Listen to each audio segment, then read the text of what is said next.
The Mike Missanelli Show on the air. And, the news of the day, Jordan, that's not big news. Jordan Davis, they exercised the fifth-year option, so they got their tackles in tow here, which is always good to get all the players involved, and that was probably a good signing to keep Jordan Davis in the fold here, although there are some people that say, he hasn't really impressed me that much. So we'll talk a little bit about that as we talk some football, but last night, oh, my God. The Phillies with a big win last night on a game that was snatched away from them, and then they come back and they win it on a dash to home plate by Bryson Stott. You know, a play that probably should have got him thrown out if the catcher doesn't panic.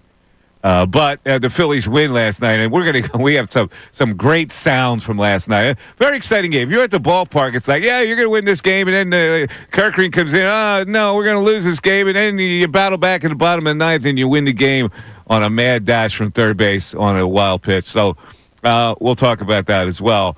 Some interesting little defensive snafus last night. And again, the bullpen. And then Rob Thompson saying afterwards that they would consider going to a six-man rotation.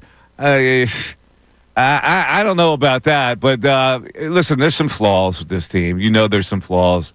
I'm hoping they just can weather the storm and stay in the hunt for a playoff. And if they don't make the playoffs, you're going to see this team be broken up probably. So they take us along. And they played a bad baseball team last night and almost lost the game, but didn't lose the game, won the game. So I can't complain about what happened last night. Can you, Bill Colarulo? Complain? No, I don't think you can complain about a win, but I didn't necessarily love what I was watching from the Phillies last night because it's sloppy. Yeah. Very sloppy. Like, thankfully, you said they're playing a bad team. I think against a better team, you're not going to win that baseball game. But thankfully, the Nationals' bullpen stinks. Their fielding is just as bad as the Phillies' fielding was last night. But, look, what players are in the lineup for, Johan Rojas, he's in the lineup to be a great defender. He makes two terrible mistakes in center field, and then I know people are excited, he made up for it with a home run.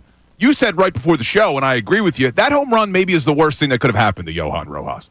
Because now he's going to come up to the plate every time he's going to be swinging for the fences, and you saw him doing that in the ninth inning. He's swinging for the fences. I think he wants acceptance. I think he's an insecure guy playing on that team, and I think he wants acceptance. And the way he gets acceptance is to do something like that and to hold the bat way down at the end and to take a big bat up to the plate. I think that's what this whole thing is. But last night it was like the Twilight Zone. Rojas is hitting home runs. Bryce Harper's bunting. Like, what the hell is going on, man? Yeah, we're going to go over the play-by-play of those last couple innings, starting with the eighth inning when Trey Turner made a. I'm watching the play and I'm going, this guy's a veteran player. That was a panic.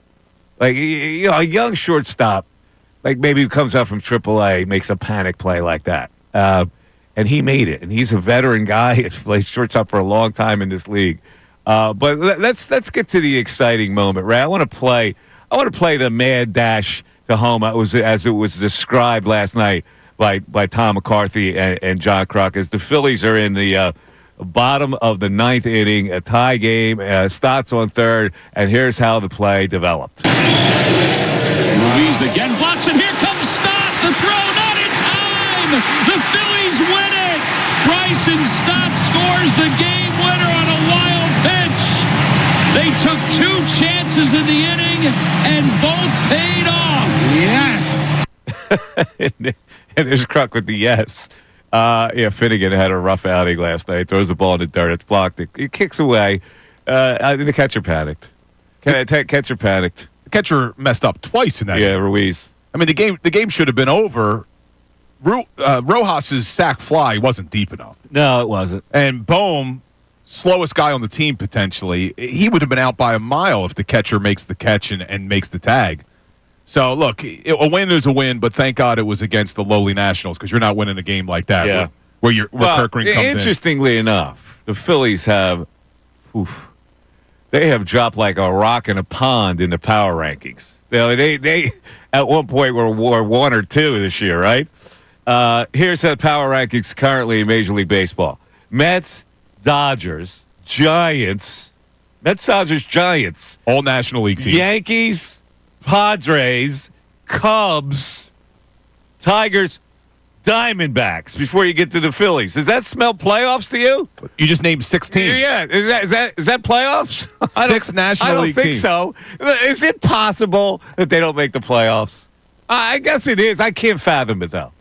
Before the season, I would have said extremely unlikely they don't make the playoffs. Now it's certainly a possibility. I still think they're going to, but it's definitely a possibility with how well these National League teams are playing. I mean, hell, even the Big Red Machine's playing well right now. And the Braves are on a roll. Braves are getting hot. The Cincinnati Reds are winning games. The National League's tough this year, man.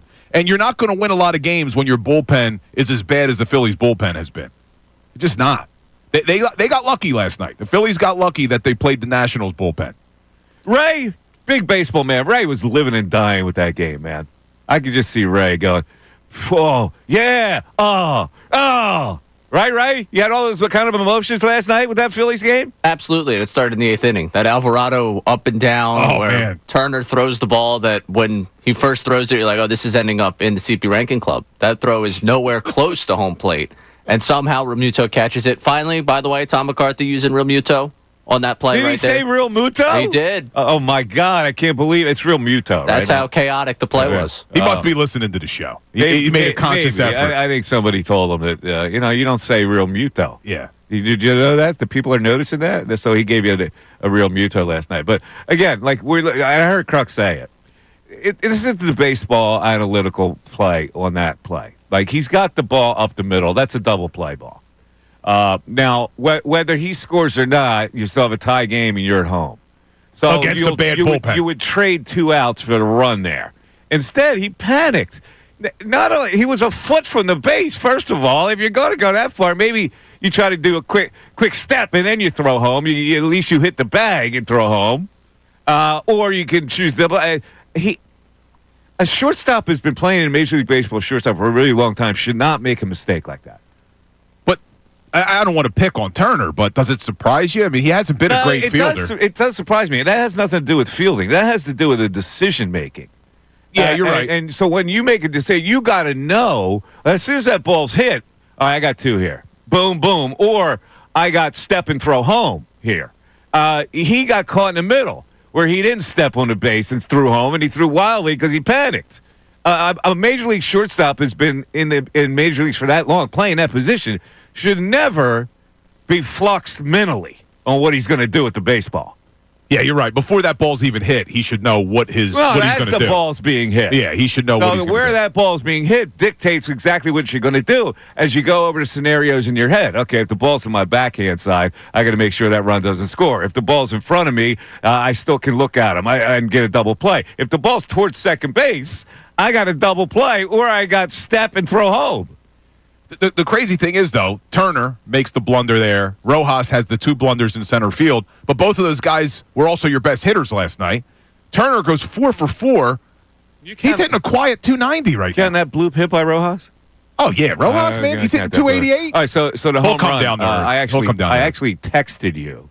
Yes. This is what I text you. After he hit the home run. Well, first you texted me during the bad play in center, the first one. Yeah, I did. But after he hit the home run, I texted this. Now he's going to watch it 100 times on his tablet. However, I sent that text to Jason Stark. Yeah, wrong. Well, that was meant for you, Mike. It's easy. What? It's easy to get them confused. 2 baseball guys. Yeah. Right? Me and Jason Stark, 2 big baseball guys. So Jason did not return it. And I got to this morning, I look at it and go, oh, man, I sent that to Jason. And I go, oops, previous wrong text set, 6:10 a.m., by the way. And he goes, I said, I was talking about Rojas hitting a home run. He goes, I had a feeling. I was talking to Jason last night. We were texting back and forth. And somehow a text that I meant sent to you was sent to Jason. No problem, man. It's probably the mushroom gummies. We have a major announcement on the other side. A major announcement?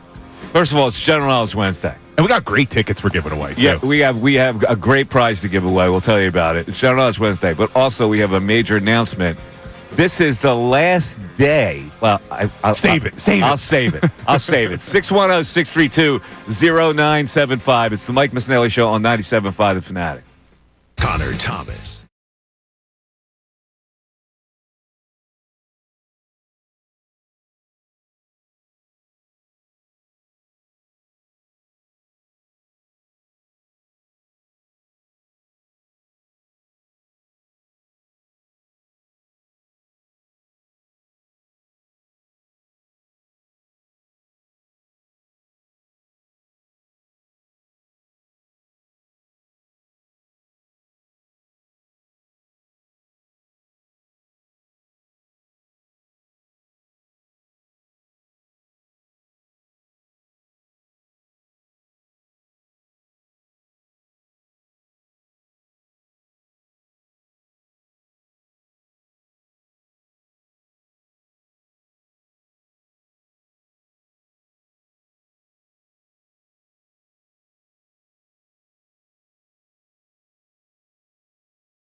The wrong keyword, folks.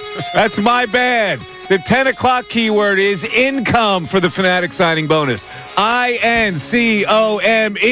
As in, what is your income? Because the IRS wants to know.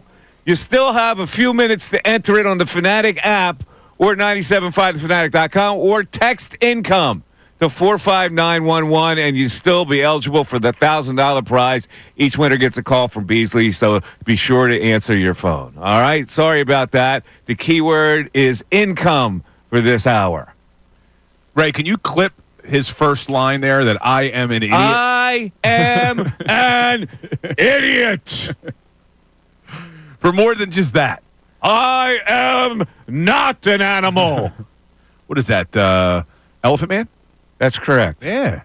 Nice shot. Did you know that, Ray? He knows I am a human being. He knows because it was Seinfeld. Oh. I am not an animal, Ray.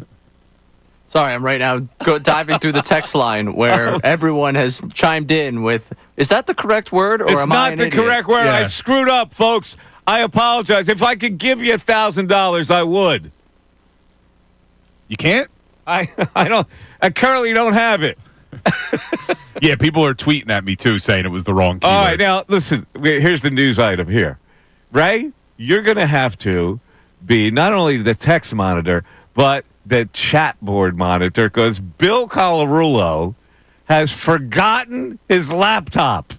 Now, hold it, Bill. Can't you just log in on the computer? I don't think these are hooked up right now.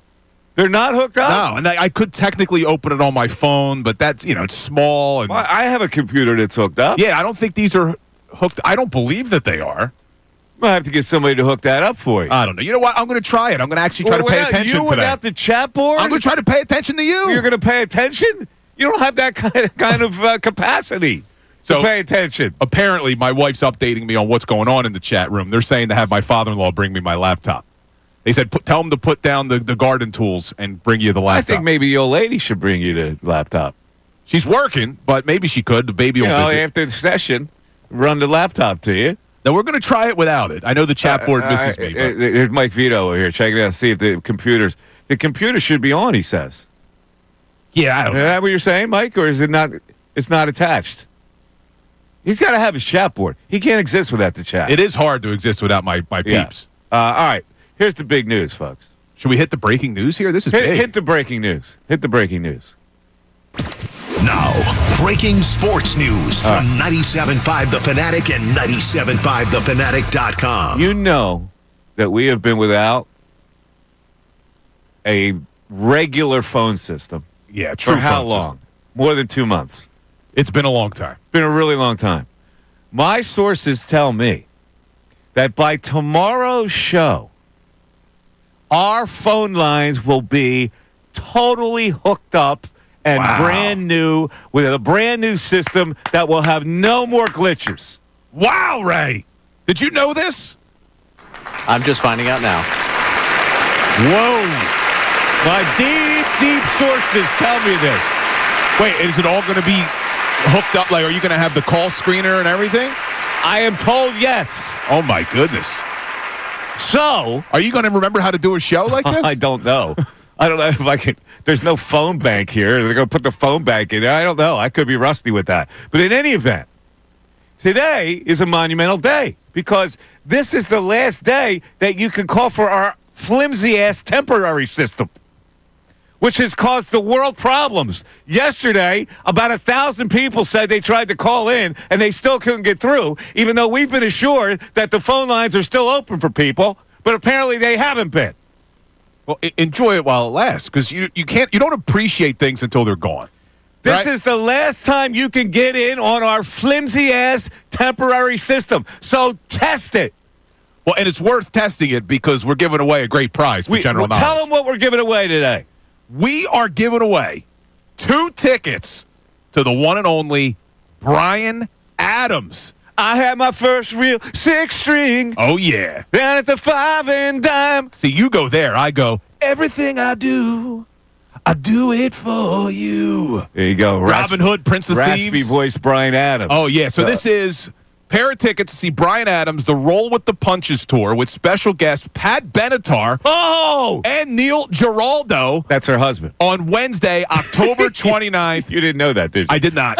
At the Wells Fargo Center. Tickets go on sale Friday, May 2nd at 10 a.m. via Ticketmaster, but you could win them today on General Knowledge. He was her lead guitarist, though, in the heydays of Pat Benatar. Did not know He was that. the band, basically. All right. But Bryan Adams. Patty Benatar. Little Patty. Oh, he's got another good one. Heaven, right? Isn't that him? Isn't he Heaven Yes. too? Another good jam. Oh, Bryan Adams. I had that album, man, Summer 69. Yeah, it's a good one. Would you go to this concert? I would absolutely go see Bryan Adams. Yeah, I think this could He's be pretty Canadian, good. you know. Wait, give me a Pat Benatar song. Pat Benatar is "Hit Me With Your Best Oh, Shot." really? No, that's that's Patty Benatar. Yeah, that's little Patty Benatar. Ray, is that correct? Yeah, Yep. You know me. hit me with your best shot. Hit me with your best shot. All right. No Pat Benatar. I don't know any other songs. If I heard the song, I would probably know. All right, Pat Benatar songs. Hit me with your best shot. Promises in the dark. Heartbreaker. Love is a battlefield. Love is a battlefield. Yeah, I know that jam. Come on, man. All right, this is a great concert then. So get in. What are the categories for general The knowledge? categories for general knowledge are general knowledge, Los Angeles Lakers trivia, since they're about to be eliminated. Oh, man. And we're going to kick them when they're down. And number one hits of the 1980s. Now, this is based on, Yeah, on Bryan Adams. Bryan Adams. Very topical. Late 80s, early 90s. Ray, here's your chore for today. I'm going to give the title of the song. If you don't know the artist, you're going to be busy. When I give the title of the song, you're going to be busy bringing it up. And we'll give them an audio clue for the song. Okay. Are you? Ray sounds confident. Are you going to be quick enough to pull that off, Ray? We're going to find out, aren't we? Live radio, folks. No, all right, so I'm going to have to whisper. I'll give you the name of the song. I guess from the name of the song, you can pull it up, right? Yeah. If not, I'll whisper the artist. I guess, but I'll type. Just to you. I'll use the secret line. Yeah, we have a secret way of communicating. Secret line into you. So we're not doing me versus Ray today?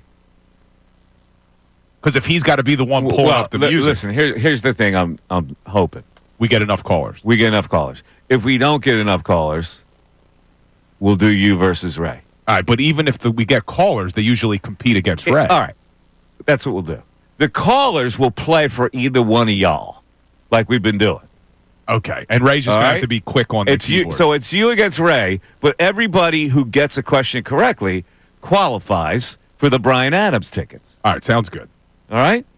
All right. On the other side, we're going to play you some audio highlights of last night's phenomenal but sloppy Phillies win over the Washington Nationals. 610-632-0975. I'm telling you, this is the last day for you to test our system. I hope we get enough calls that bust this particular flimsy-ass temporary system. How about that? Mike Missanelli Show continues. Fanatic Sports Update.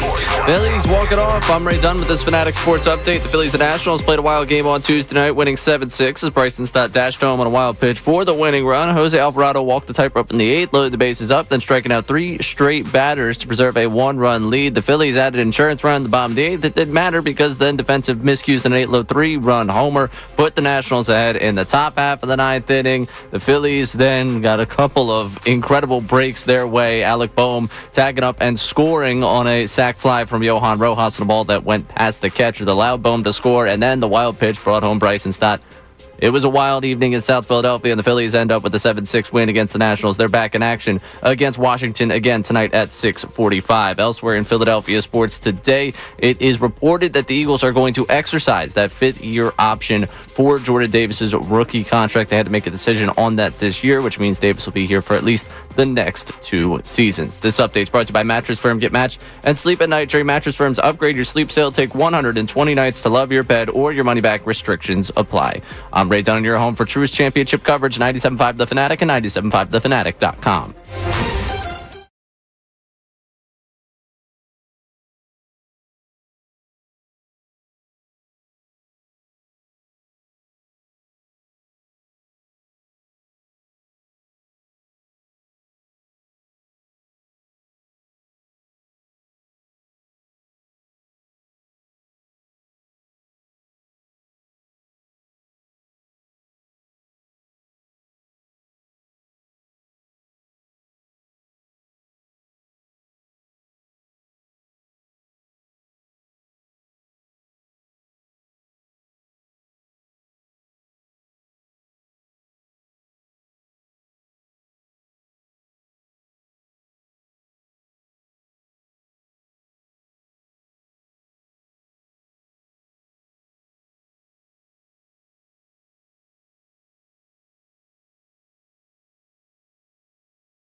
in command of the chat board today. Wow. I got the chat board today, Ray. Mikey Miss is on the YouTube chat, Ray. Watch out. Hey, look at all these idiots. Look at these idiots. I never understood why they were called the Lakers. Because they moved from Minneapolis. In Minneapolis, there's lakes. The Great Lakes are around there. Yes, I even knew that. We should do one day where we look at all the names of teams and try to figure out the origin, because that was always interesting. Did you know that the Astros are? Yeah, that was it. Yeah, that was a joke that came up on. I think you were off that day. Yeah, I did not realize the Astros were called that. Yeah, so I got the chat board. I will humiliate all these dopes that go on this chat board and talk to you. All right. They're going to defend me. Those are my peeps, man. That's my mission for today. Get them, you It's to cause a clash between you and your brethren. All right. Let's go to the 8th inning for last night, right? And again, this is a historic day. You want to test our temporary system? This is General Knowledge Wednesday. Brian Adams and Pat Benatar. Listen, you don't like them? Phenomenal. The fact of the matter is, I think that's a pretty decent concept, Brian Adams and Pat Benatar, if you want to go back to the 80s and you know those two artists. Patty Benatar sweetens the pot a little bit if you don't like Brian Adams. I don't know how you could. She can rock. Adams. Patty Benatar can rock. Brian Adams. That Robin Hood Prince of Thieves is an excellent movie. You go for the movie? Oh, yeah. Instead of the music? But as a kid, I loved that movie. And then at the end of the movie, during the credits, Brian Adams sings the song. Oh. Wonderful. Wonderful. All right. So the Phillies and Nationals last night. What a win there for them last night. Exciting. They needed it. You like to win with a hit, but a wild pitch wins the game for them. But let's go to the 8th inning, because in the 8th inning, the Phils are up 3-2. The Nationals are who's pitching the 8th inning for the Phillies? It's Alvarado. Yeah, so Alvarado gives up a single to Rosario, a single to Ruiz. Low hits a ground ball up the middle, and here's what happened. And Low, lefty on lefty. Out towards shortstop. Picked up by Turner. He's going to come home. The throw sails, and it's reeled in by Real Muto. Nobody was tagged out. He didn't hit second base. The bases are loaded. All right, and Kruk goes on to say, in that situation, you get two, you give him a run, it's a tie score. You got the hammer, because you're going to hit in the bottom of the 8th and the bottom of the 9th with the score tied. Yeah, I understand the thought process, but I wouldn't even have been against him throwing home. Just step on the bag. He had time to step on the bag and throw home. He's thinking he didn't. He's thinking that he takes that extra step, the run scores, and then he only gets one out. Yeah, that's what I said. He was confused by that whole thing. You got to measure up the time you have. You got to see where he is. Now, as it turned out, the runner stopped. Rosario stopped. Which he shouldn't have. Yeah. He panicked, too. Yeah, he did panic. He stopped in mid-flight. And then that panicked Trey even more, and he threw an errant throw to the plate. His throws are very erratic. That's one thing I'll say. Now, he's made some good plays with the backhand lately. He made one last night, in fact. But his throws are just too erratic. It seems like to me, the routine plays are the ones he struggles with. It's like the crazy fielding plays he usually makes when he has to go to his backhand or there's a ball up the middle. It's the ones that are hit right at him or their routine that he struggles. Yeah. In any event, Alvarado strikes out the side after that. So did you see the kid in the audience that was winding up with him? So the Phils are still up 3-2. They take a 5-2 lead in the bottom of the 8th. Bill's hero, Rojas singles. Turner doubles to right field. It's an RBI. Which Rojas probably should not have gone runs home. Through a stop sign. He's like a bonehead. Well, he also stops and then goes. He's like in a lot of ways Shane Victorino. Wait, who's the second baseman for the Nationals? Ray, you know this, right? Second baseman for the Nationals. He double clutches. He did double clutch. He would have thrown out Rojas. He didn't think Rojas was going. He probably looked at the third base coach and saw a stop sign. Yeah, so he didn't think he was going. He double clutches, which allows Rojas to score. Rojas has his head down, not even looking at Dusty Wofford. And he scores. He is fast. So it's 4-2. Now, with the runner on second base, the score 4-2, I question Harper's mindset. With the bunt? Yeah. Bryce Harper is an RBI man. All right? Okay. You got him to third. It turned out to be a good fundamental play. I'm not taking the bat out of my own hands to have a bunt single to make it first and third so I can get Turner to third base. I don't disagree with you, and it was an interesting decision on Harper's part, but I can't rip him for it. Like when I've said Harper comes up to the plate and he's always looking for the big moment because he's the showman, and sometimes he's got to do what he's got to do to win the game. He felt like in that position that was what was going to be the best to try to help them win that baseball game. How? That's why I'm giving him credit. How could he figure in his head that's their best chance to win a baseball game when a single scores the run? Because how many outs were there? 1 out. 1 out. He has a bunt single, gets the guy over to third. So now a fly ball scores. Maybe there was nobody. I think there was nobody. All right, nobody out. Doesn't matter how many outs there are. A single scores the run. We have been, Bill? But we have been begging. No, for this we're not team. begging Bryce Harper to do that. I agree. We haven't been begging Harper, but we have been begging this team to play small ball at times, Bill, to do the little things Bryce to win a game. Harper should not play small ball. So other players should play small ball. I agree with you, but Harper's been struggling. What are you arguing? The point? Because what I'm saying is I can't get angry at him when I've been saying do the little things to win the game. You can't get angry of him because the wild pitch scored the run. True. And he got him to third base. Now, what are the chances that's going to happen? Wait, who did he bunt over? Was it Turner? Turner hit the double. He's on second base. Rojas scored on it. Yeah, they're running together in my mind now. Turner doubled. Listen to me. Yeah, Turner doubled. Turner doubled. I'm telling you the truth. Made it a 4-2. Made it a 4-2 game, right? Yes. And then Turner's the fifth run, makes it 5-2. Yes. Yes. Yeah, I kind of liked it. You're getting that extra run, and you're getting that extra run in place because you're putting him on third, nobody out. You score the run with a hit. He's your best RBI guy. He's your best hitter. He takes the bat out of his own hand to get the guy to third base. Guys like Bohm, guys like Kepler, those kind of Weston Wilson, guys like that should be thinking of moving the runner, not Bryce Harper. But it worked out. He's been struggling though, man. It worked out. Harper's been struggling. All right, so there's a chance where you don't struggle. Here's a hit scores the run. All right, let's go to the top of the ninth inning, Ray. Here it comes. Kerkering in. No Romano. Very interesting. They had a day off. Romano could have pitched. He decides to go with Kerkering, who has not been very effective, to be honest. He has not been the guy he was last year. He looks like he's got a confidence problem. So here we go. 1 out single to Abrams, and then Wood doubles to make it 5-3. Rosario get on base with an error on the shortstop. And so when is the Rojas misplay? That would be the double. Okay, that's okay. I'm sorry. 1 out single to Abrams. Here comes Wood. Abrams leads off first. He goes. Pitch lined out towards center field. Rojas is there. Oh, no, it's over his head. And it goes to the State Farm sign. Abrams is going to be waved home. And Wood will pull into second. It's a 5-3 game. Look at that. So McCarthy went with product placement there. Did you hear that? He did. He went product placement. Give a roast to the State Farm sign. I wonder if he got a little extra something for that.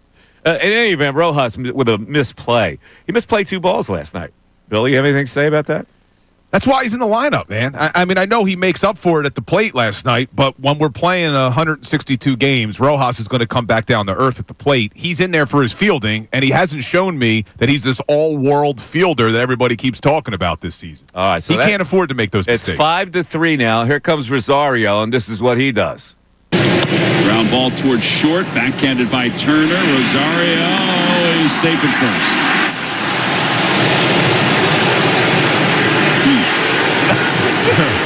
You like that? Listen, it's okay to say it was an errant throw. Yeah, right? These guys are sometimes so afraid to call it like they see it.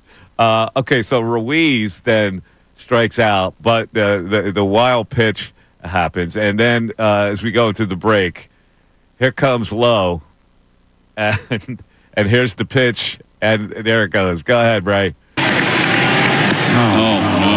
That ball is golfed deep to right field. And the Nationals have taken the lead here in the top of the ninth inning, 6-5, as Lowe has picked up only his second hit in his last 24 plate appearances, and both have been home runs. Now, you talk about a kick in the ass. A lousy team like that comes back to take the lead on a home run off a guy who doesn't have any confidence pitching. And it looks like they're sunk. So we'll take a break, and on the other side, the exciting conclusion of last night's game on the Mike Missanelli Show on 97.5 The Fanatic. Philadelphia.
I want you to bust this temporary phone system by trying to call in. Really, the more calls we take, the more we're going to stress this system, and we're going to finally blow this thing up and go to our new system tomorrow. Brand new system, Bill. I can't wait to see it. I guess they're installing it, overnight? Yeah, so we got General Knowledge Wednesday. Bust this system. Try to call in. And if you're having problems getting in, tell me on the chat, because I have overtaken the chat today. They're coming for you on the chat. I have overtaken the chat. People are going, what's the problem with Bryce? I'm just saying what I would like. To me, you don't give up your at bat by bunting the guy over to third base, even though you bunt for a hit. You know, I do not want my number 3 hitter to do something like that. I want my number 3 hitter to stand in there and rip. And normally I'm right there with you, and I'm not disagreeing with you to an extent. I just think that in light of the fact that Harper has been struggling, and we have kind of been saying you got to do what you got to do to win games, and sometimes it's situational baseball. You got to play small ball at times. I don't love that it was Bryce, but I also don't mind the message that it sends. Yeah, you don't play small ball with Bryce Harper. You don't. You just don't. He's not a small ball guy that you play small ball with. There's no reason to take the bat out of his hands. That's an RBI spot. Base hit, scores. It's simple. And I would assume that's Harper's decision. That's not Thompson. No, it's Harper's decision. He bunted for a hit. He saw that the second baseman was back, so he hit a bunt hard enough to get it past the pitcher. Once you do that, it's a base hit. It's a great bunt. But still, you haven't scored your run. You got to give Bryce some credit, though. For a guy who probably rarely, if ever, practices bunting, it was a pretty damn good bunt. Well, he's a major league bona fide player. But yet Rojas, who they want to bunt at times, can't figure out how to lay a bunt down. Wow. So, in any event, let's get to the thrilling conclusion here. And we do have Darren from Danville on. You know where Danville is? It's like north central PA. I would play. Isn't there a Danville, New Jersey, or is that? Oh, is there? Dansville, New Jersey? Isn't there a New Jersey? Ask him if it's Jersey or PA. I'm talking about. I had a couple guys that I played with at Penn State from Danville. I may be thinking Dennisville. I think there's a. You might be thinking Dennisville or something. Dennisville. The wrong D name. Yeah. Dan, Dennis, they're different names. Okay, here we go, Ray. It is the 9th inning. Kyle Finnegan is in. They call him Everyday Finnegan, right? And he has pitched a lot, and he's been successful.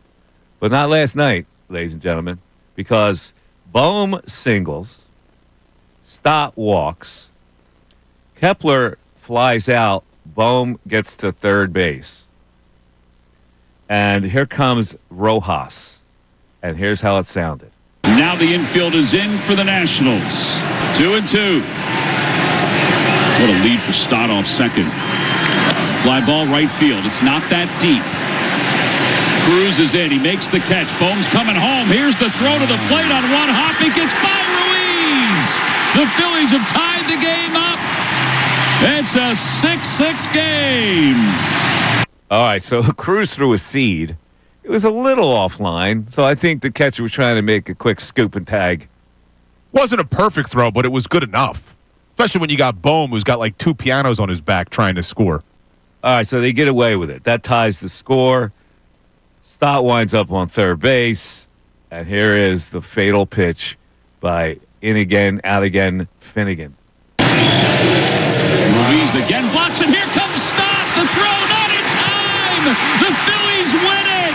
Bryson Stott scores the game winner on a wild pitch. They took 2 chances in the inning, and both paid off. Yes. There you go. Yes. There's your ball game. Love it, with Kruk. a yes by Kruk, an exclamation point. And the Phillies win a game they probably should have lost, but they come back and they win, and they beat a bad team. And, Wheeler, when Wheeler had 3-0 lead, I'm thinking lights out. They'll win this game. But then they have to go to Penn. That there is no way that this team can be a championship contender with the bullpen as constructed. They absolutely cannot. So they're going to have to do something. You're absolutely right. All right, let's go to the phones as it's General Knowledge Wednesday. And Darren from Danville. Are we talking about Danville, PA, Darren? Nah, Mike, it's Darren from Phoenixville. Oh, got mixed up. Oh, it's Phoenixville. Oh, Yeah, all right. My That's bad. not even close. That is not even close. Darren from Phoenixville. Who is that? Is that Gabby back there getting that one wrong? All right, Yeah. Darren from So Phoenixville. I thought you guys were going to forget about me because it's been a couple. When was the knockout tournament? That's probably the last time I called around that time. So That was all the way back in March. Well, listen, there have been a ton of people that said they've tried to call, they couldn't get in. A couple have slipped through. That's why I'm saying we're putting a rest to this system today, and I want the callers to keep trying to bust this system up so they just throw it in the trash. Yeah, because the last time I called, it like hung up on me. It let me get through, and then it just like... Yeah, I know, man. And we apologize. We were told that this temporary system would work for people. It absolutely has not, and it's put us in a bad spot. So I'm glad you persevered. Yeah. All right, man. What's on your mind you guys today? were talking about. I think at one point you guys were saying you were thinking about getting rid of general knowledge, and I was going to call that time and say, "Nah, don't do that," because that's a big part of you guys' show. So Yeah, we're I think continuing don't do it, that. and again, we'll have the phones tomorrow. My sources tell me we'll be up and ready for us to go, our show to go. Mike, I actually wanted to give you, Bill, Ray. I wanted to thank you guys because I'm actually going to be doing like a little sports segment starting next week. It's like a little sports show it's a little show that they do out in Westchester, and I'm going to be doing the little sports segment on there. Good for you, man. Yeah, so Good for you. Awesome. yeah, I want to thank you guys for being like inspiration for me, man. Thanks, bud. But yeah, I just want to play general knowledge. Oh, all right. You didn't have anything to say about the exciting Phillies game last night, did you? All right. Here's your general knowledge question. You are playing for Ray. All right. Okay. What is the Italian version of ice cream? Italian version of ice cream. Gelato? That's correct. That is correct. Thanks for the call. Bill was rolling his eyes over here. The chat board wasn't seeing that. Ray, you would have got that, right? Yeah. Yeah. All right. So Love a good gelato. Ray 1, Bill 0. Bill, here is your general knowledge question. Actually, let's do it after the break. And now no one can accuse me of cheating by looking at the chat. That's correct. Guys, because you get accused of cheating all the time. I do. Mike Missanelli Show continues after this. Fanatic Sports Update. Phillies walk it off. I'm Ray Dunn. This update is brought to you by Bet365. Whatever the moment, it's never ordinary with Bet365. The Phillies and Nationals played a wild game on Tuesday night, winning 7-6 as the Phils had Bryson Stott walk it off on a wild dash home on a wild pitch for the game-winning run. Jose Alvarado walked the tightrope in the 8th inning, loading up the bases, then striking out 3 straight batters. The Phillies had insurance runs in the bottom of the 8th. It didn't matter because then defensive miscues at an 8-low 3-run home run put the Nationals ahead in the 9th inning. Then in the 9th inning, Johan Rojas tying up the game with the sac fly as Alec Boehm scored once the throw from right field went past the Nationals catcher, and then Bryson Stott scored on that wild pitch to give the Phillies the 7-6 win. They're back in action tonight at 6:45 with Christopher Sanchez on the mound against Jake Irvin for the Nationals. Eagles reportedly exercising the 5th-year option on Jordan Davis's contract ahead of the deadline this week. That answers one of the big questions of the Birds off season. Another one we'll continue to watch to see what happens with Dallas Goedert as the trade rumors have cooled around him. This update is also brought to you by the Wendy's $5 Biggie Bag. The Wendy's $5 Biggie Bag is the best deal in fast food for a lot of reasons, some of which include a JBC 4-piece nugs, junior fries, and a small soft drink. For the best deal of all time, gotta be Wendy's. U.S. price participation may vary. I'm Ray Dunn on your home for coverage of the Truist Championship, 97.5 The Fanatic and 97.5thefanatic.com.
Mike Missanelli Show, an 11 o'clock hour.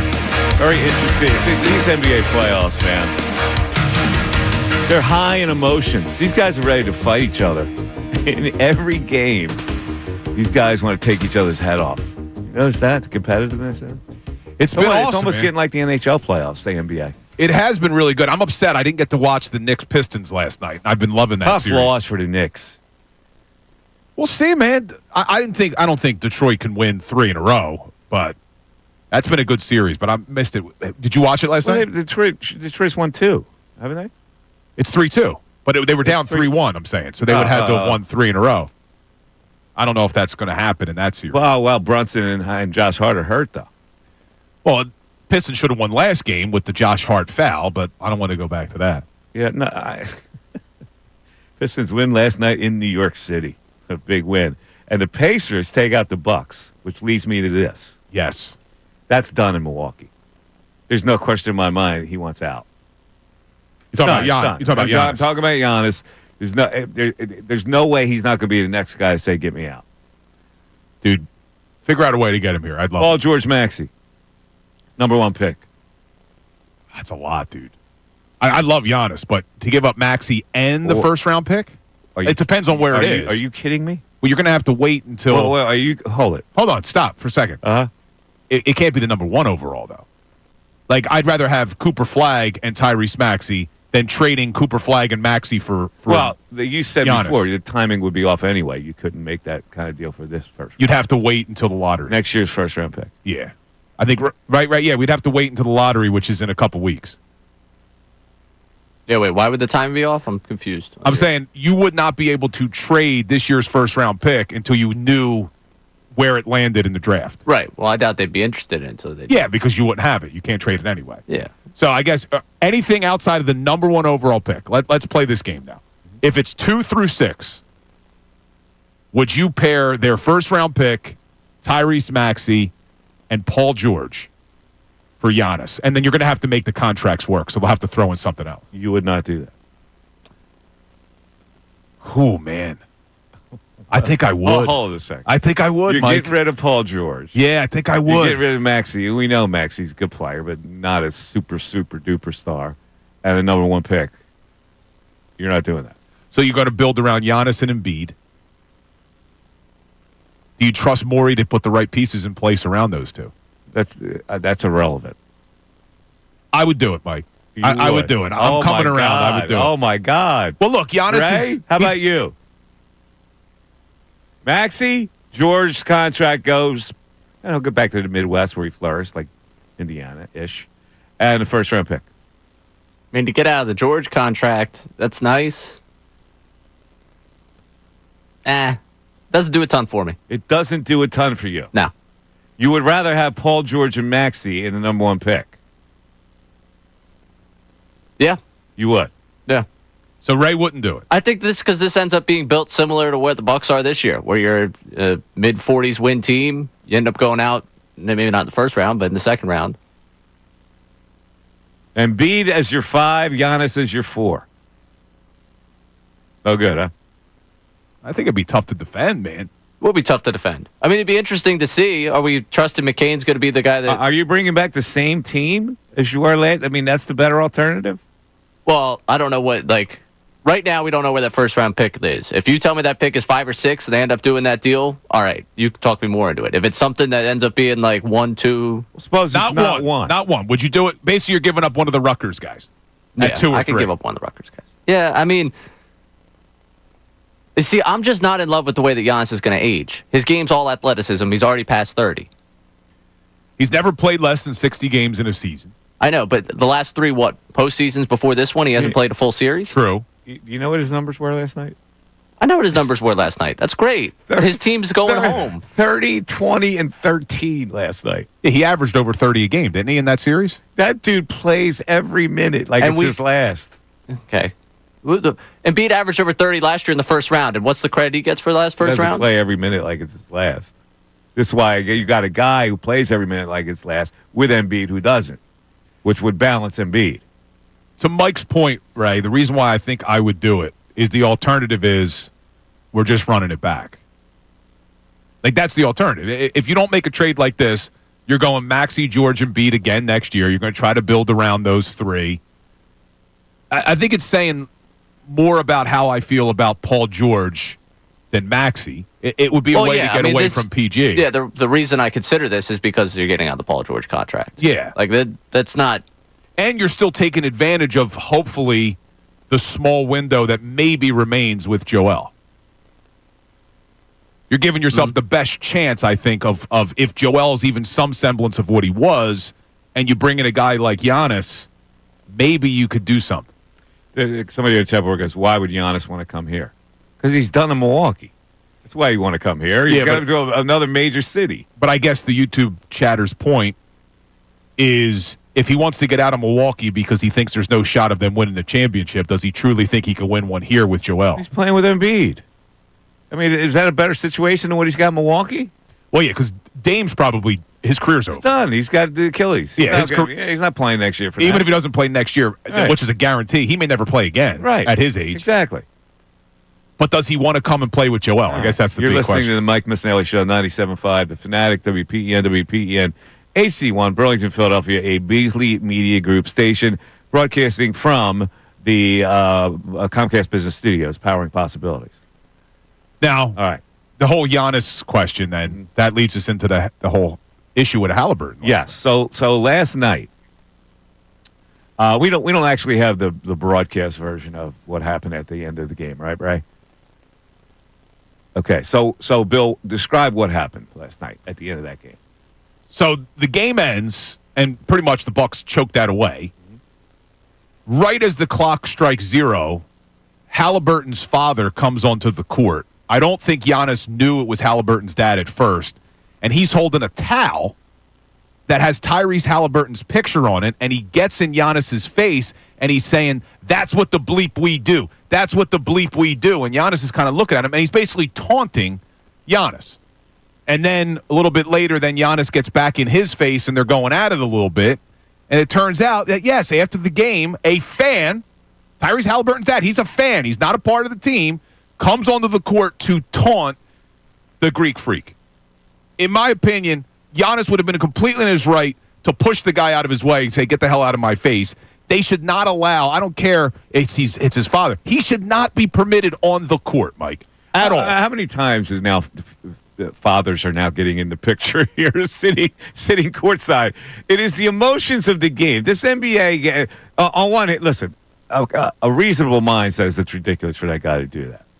When you put in the equation the fact that the emotions of these games and the way they tear into each other, how they want to beat each other up almost every minute, the competitiveness of it makes the family member get involved with it. And so while you can say with a level head that what he did was wrong, I go, he's got it's his son. He's like into the emotions of his son's game. I understand all of that, but I would think when the clock strikes 0 and your team just won, your son's team just won, don't you instantly switch to great series, Giannis? You don't. You're not rational. You haven't been rational the whole game. You're going crazy rooting for your son's team and your son. So you can't turn that off. You turn that off maybe an hour later. You taunt the guy on the other team? You don't taunt the other guy, but the emotions carry you into doing stupid things. No. Listen, you think the world is as mature as you. I would hope if my son was just in a heated battle, it wasn't like Giannis did anything dirty to Haliburton. But you don't know how you react because you've never experienced that kind of emotion. But I have played sports, and even more so than being a parent, I have been one of the athletes who've maybe been a part of a contested game. And as soon as the clock strikes 0, I'm being humble about it. You can't compare your experience to anything like a raucous crowd of like 20,000 people roaring on every basket, to players ready to fight each other. You wanting to help your son fight somebody. Like, the whole thing is different. But it's not see, here's where I disagree. What I think is what you're describing, I think shows the true character of who Tyrese Haliburton's father is. Of course it does. And he is a DB for doing that. Complete DB. He is. Because I feel like other parents... When you judge it by normal standards, yes. What I'm saying to you is the emotion of the moment makes you do stupid things. But and even the most mature guy does stupid things. Like Rick Brunson is one of the most mature guys I've ever known. He fights for his son all the time. When somebody bullies his son, he's out there in his face. But I think you're muddying the waters here. I agree with you. Fight for your son. Fight for your children. They just won the series. Giannis is a humble star. He didn't do anything dirty to Tyrese Haliburton. There's no reason to go up and taunt to taunt Giannis. I would think that you just won the series. You go over, hey, great series, Giannis. Yeah. You could be excited for your son without taunting. I think taunting showed his true character. You're not wrong, but you wish the whole world is not as mature as Billy. Listen, I never would describe myself as Mr. Maturity. You are. I just think your true character gets shown in a very moment mature like that. individual. And maybe this is the reason why Tyrese Haliburton's posting pictures of him with 3 blondes in Vegas. Remember that? Yeah, I remember that. He was a DB as well. By the way, I got to call a violation on your family for not bringing you the laptop. Dude, it's... I think the father-in-law, the least your father-in-law could do is bring you the laptop. Yeah, the least he could do. Least he could do. He doesn't do enough. Yeah. Maybe this is another chore for him to help out. My wife is working. She's got clients today, man. Well, how many clients? I don't know. She's probably busy all day with clients today. Really? She's a very busy personal trainer, man. No, I understand that. Keeping people in shape. That's why the father-in-law's got to do it. 610-632-0975. On the other side, we'll hear how Shaq and Charles Barkley commented on that situation last night. Mike Missanelli Show, 97.5 The Fanatic. We want to hear from you.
$1,000 prize today. You may mock it, but people that used to rock with Bryan Adams and Pat Benatar think it's a great prize. Tickets to the Bryan Adams Pat Benatar concert. When's that coming up, Bill? That is coming up. Hold on. Ray gave me the information here. It's October 29th at the Wells Fargo Center. Tickets go on sale Friday at 10 a.m. via Ticketmaster, but we're giving away 2 tickets today. That's right. And all you got to do is give us a call, 610-632-0975, on the last day of the temporary phone system. My sources say that by tomorrow's Mike Missanelli show, new phone system will be online. We'll actually have a list and a scroll of callers who call in. I'll believe it when I see it, Michael. And I'm going to dedicate tomorrow's show to the callers who haven't been able to get in for a long time. You know, I may go out tonight and party because tomorrow I'm going to have a nice, easy day sitting here. You're just going to talk to callers all day. Callers, all day. Ray, what do you want to do tonight, make bud? it up to them. Where should we go? You want to take me to your stomping grounds? You want to hit up Garage tonight? You and me, buddy? You'll be lucky if I don't leave for Garage right now and ask them to open early for me. Right. What would it be like hanging out with Bill at your stomping grounds with all your buddies? I just imagine that it'd be a lot of Bill like, oh, look at her. You should go talk to her. Oh, what are you going to go say to her? I would try to help him out. You would. Hey, do you guys know Ray Dunn? Yeah, actually, I would hate that. I wouldn't do that to you. I owe Bill a general knowledge question because Ray is up 1-0 courtesy of the caller. All right, Bill. In what sport does a coxswain participate in? Oh, boy. Now, that's spelled COXSWAIN. What sport does a coxswain participate in? I'm just going to take a guess. Cricket. Oh, Bill, incorrect. Rowing. The coxswain is the little man who sits at the head of the shell. So crew, right? Is that what It you're is talking about? crew, and he's got a little megaphone. Oh, yes. Stroke. I should know that. Stroke. I should have known that. Ray, would you have gotten that?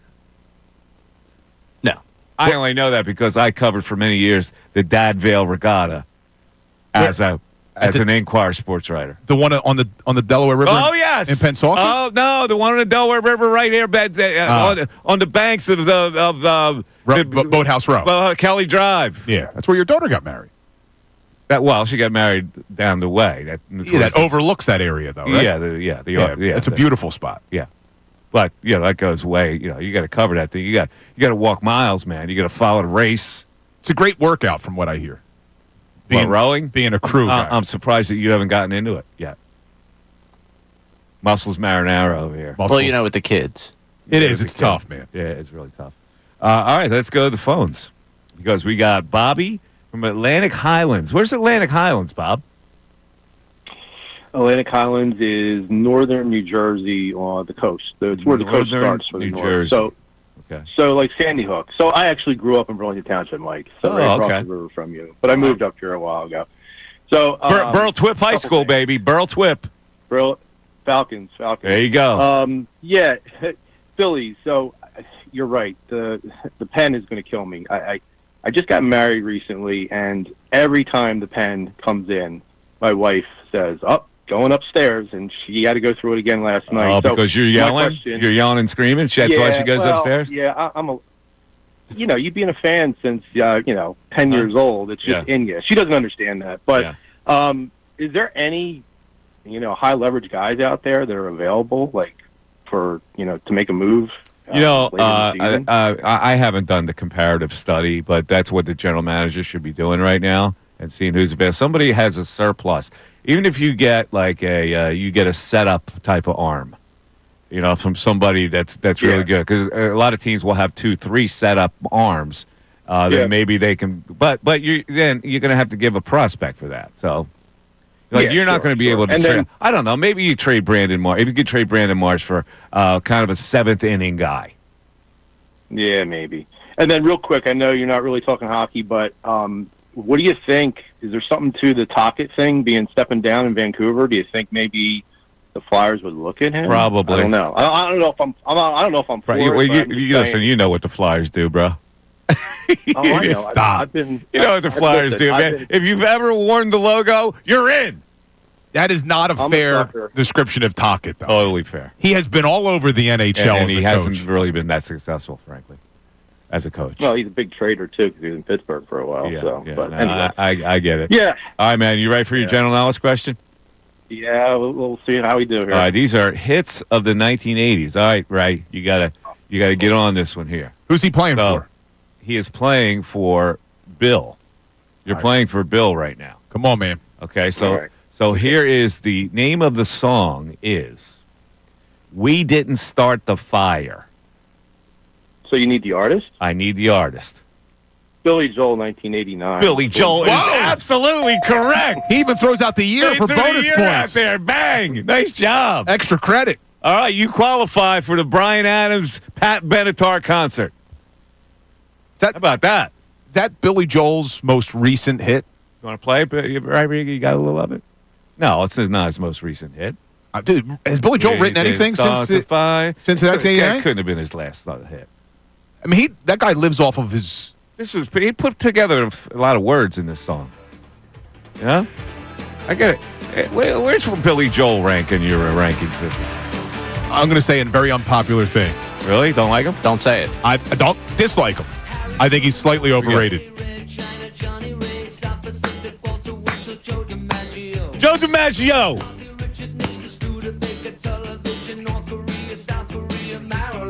Marilyn Monroe. All right, there you go. That's we didn't start the fire. I saw him in Madison Square Garden. Who did? You did? I did. Really? You Billy Joel guy? Yes. Really? Billy Joel guy. Well, this is the upset of the century. All right, I'm looking. I'm How are telling you a Billy Joel guy, right? That's Good his last parents. hit, dude. That's his last hit? That was it? He has not. When you saw him in Madison Square Garden, all the songs he played are from the 70s and the 80s. Correct. Yeah, the guy's been living off those songs and great for him. We're talking 40 years just playing the same songs. 45 Playing the years. hits. Wow. The guy wrote some good music. He can still sing it. Slightly overrated, I'm a right? marginal, Slightly marginal overrated. Billy Joel guy. I mean, I don't dislike him. Certainly, I think he would probably give a really good concert. I think Yeah. you're in my boat on this. I've never seen him. I think he's good, but I think he's a little overrated. I don't Seen dislike him. multiple No, times. I did see him. I saw him at Penn State when I was a freshman. Really? Yes. So that's a long time ago, and that's when he had. Well, that was Piano Man. Again, he wrote it in the 70s. Yeah, that was Piano Man. He's living off those, man. Yeah, so he didn't have that list of hits that he had when I saw him. All right, 610-632-0975. On the other side, Bill goes head-to-head with Ray in general knowledge. We're back after this. Fanatic Sports Update. Phillies walk it off. I'm Ray Dunn. This update is brought to you by Family and Company Jewelers. Get the perfect gift for the mom in your life. Browse the huge selection of gifts at every price point. Route 70 in Marlton or at FamilyJewelers.com. South Jersey's diamond destination. Phillies and Nationals played a wild game on Tuesday night. Phillies winning at 7-6 as Bryson Stott dashed home on a wild pitch for the winning run. Jose Alvarado walked the tightrope in the eighth, loading the bases up, then striking out 3 straight batters. Phillies had insurance runs at the bottom of the eighth. It didn't matter because defensive miscues and Nate Lowe 3-run homer put the Nationals ahead in the ninth inning. And then the bottom of the ninth, Johan Rojas tied the game with a sac fly as Alec Boehm scored once the throw from right field, went past the catcher, and Stott would end up scoring on a wild pitch to give the Phillies a 7-6 victory. They're back in action tonight at 6:45 with Christopher Sanchez on the mound against Jake Irvin for the Nationals. Eagles report the exercise of the fifth-year option on Jordan Davis's contract ahead of the deadline this week. That answers one of the big questions of the Birds offseason. We'll continue to break down everything they may do, including what happens with tight end Dallas Goedert as the trade rumors have cooled around him. This update is also brought to you by the 2025 FIFA Club World Cup. The 2025 FIFA Club World Cup is coming to Philadelphia. Get ready for a global soccer showdown at Lincoln Financial Field. Don't just watch history, be there. Get tickets at FIFA.com/tickets. I'm Ray Dunn, your home for truest championship coverage, 97.5 The Fanatic and 97.5thefanatic.com.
Mike Missanelli Show. All right, a little while ago, we went over this controversy at the end of the Milwaukee Bucks Indiana Pacers game with Tyrese Haliburton's father getting in the face of Giannis.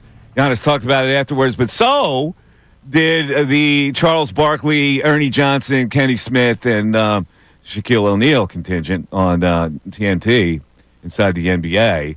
And Charles and Shaq got into a little beef about it. Shaq being, I think, pro Haliburton's pop, and Charles calling him an idiot. Let's hear what that sounded like, Ray. No, he's not supposed to be on the court. He's not supposed to be on the court. Giannis talked to him. Forget all that. No, he was on the court. So what? You think he said something? He probably know who his dad is.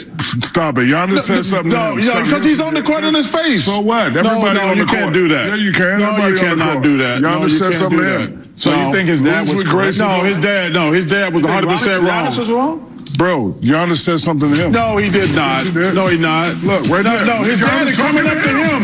What is his dad doing on the court? His dad is not supposed to be on the court. You can yell as much as you want to. He's an idiot. If you think that's right, you're an idiot too. Giannis said something. No, that's not true. No, I'm just telling you. That dad is an idiot, and if you think he's an idiot, you're an idiot too. All right, so he's saying, Shaq, that Giannis said something to the father. Yeah, I don't. Any evidence of that? I don't know if Shaq saw the original clip at this point because he may have seen Giannis in Haliburton's dad's face, and maybe he didn't see what Haliburton's dad did first. But I'm with Barkley on this 100%. No matter what, why is the dad on the court? The dad is a fan. He is not an employee of the Indiana Pacers. Shay got on the court. A lot of guys have gotten on the court to heckle people. Well, Shay is a media member, at least. No, he was not in that capacity. He was just a fan. What about Spike Lee? He shouldn't be either. They're the only people that should be allowed on the court. It's the same way those guys are on the court already. It's the same way for a football field. Well, then security's got to stop it. If you come onto the court, you should be like Haliburton's dad should be suspended from coming to games. Any other fan did that, they would not be allowed. If I did that, I'm not a media member, I'm just a fan, and I come onto the court following a Sixers game and I start taunting a player on the other team, I'm probably not allowed back at the Wells Fargo Center. It's not your son. It shouldn't matter, though. It shouldn't matter. Well, all right, what if I'm best friends with Joel Embiid?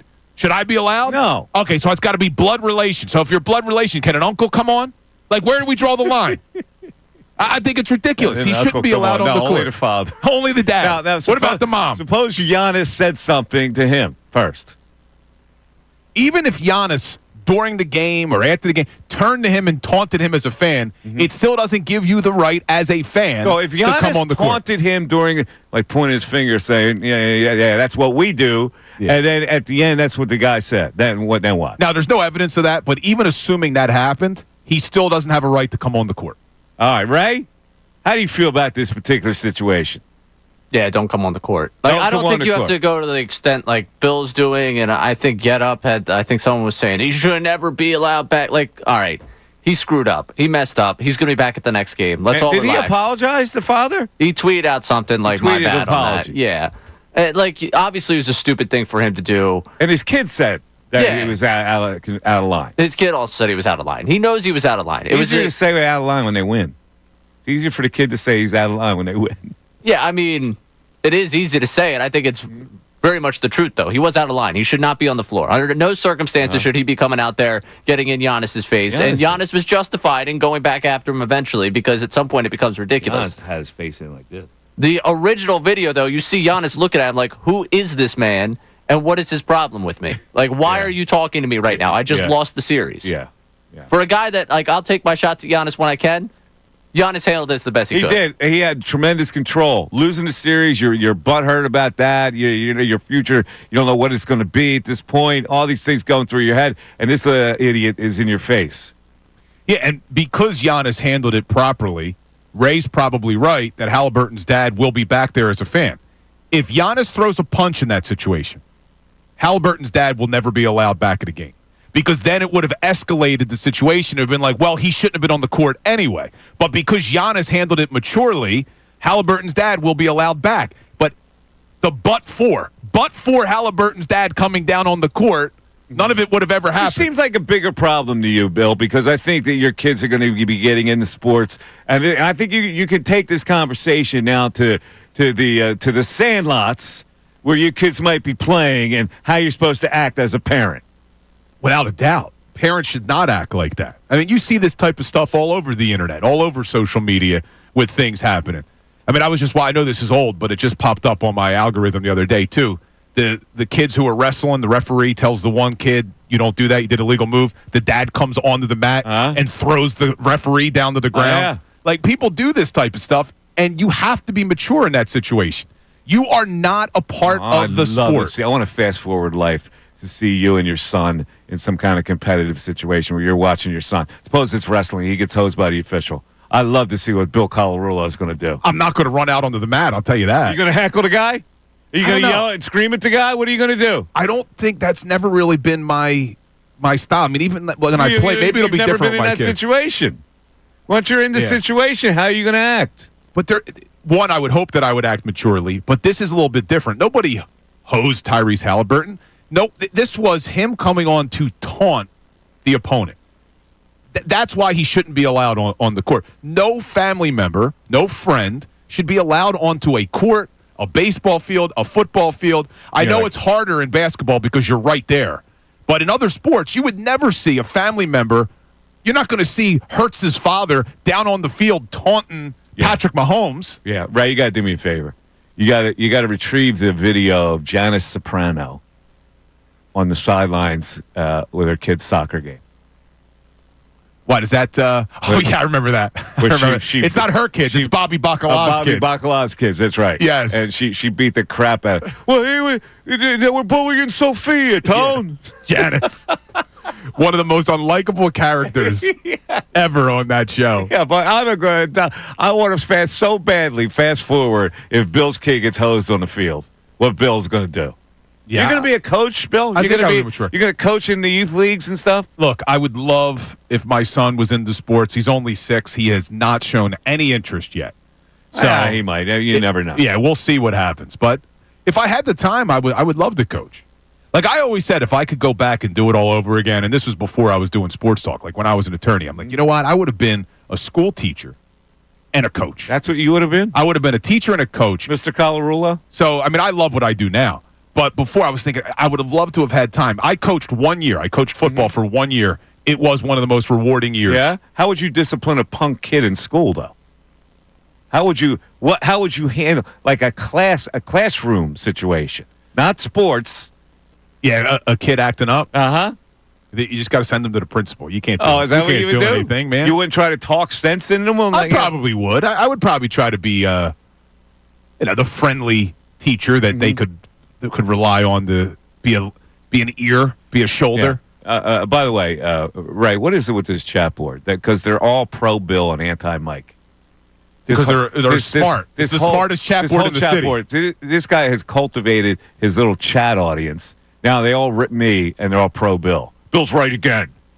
They're a smart chat board, Ray. It's the smartest chat board in the city. I'll tell you that. Have you noticed this, Ray?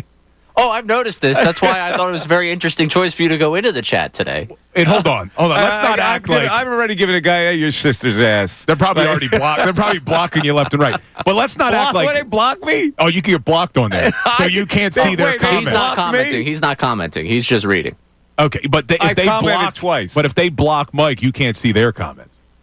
But that chat board usually does rip me. It's all in fun. Oh, really? Like I said this to you off air. Ripping me today, though. You're the favorite son today. We're like a family in our chat board. Like we rip each other, but yet if someone from the outside comes in, we protect our own.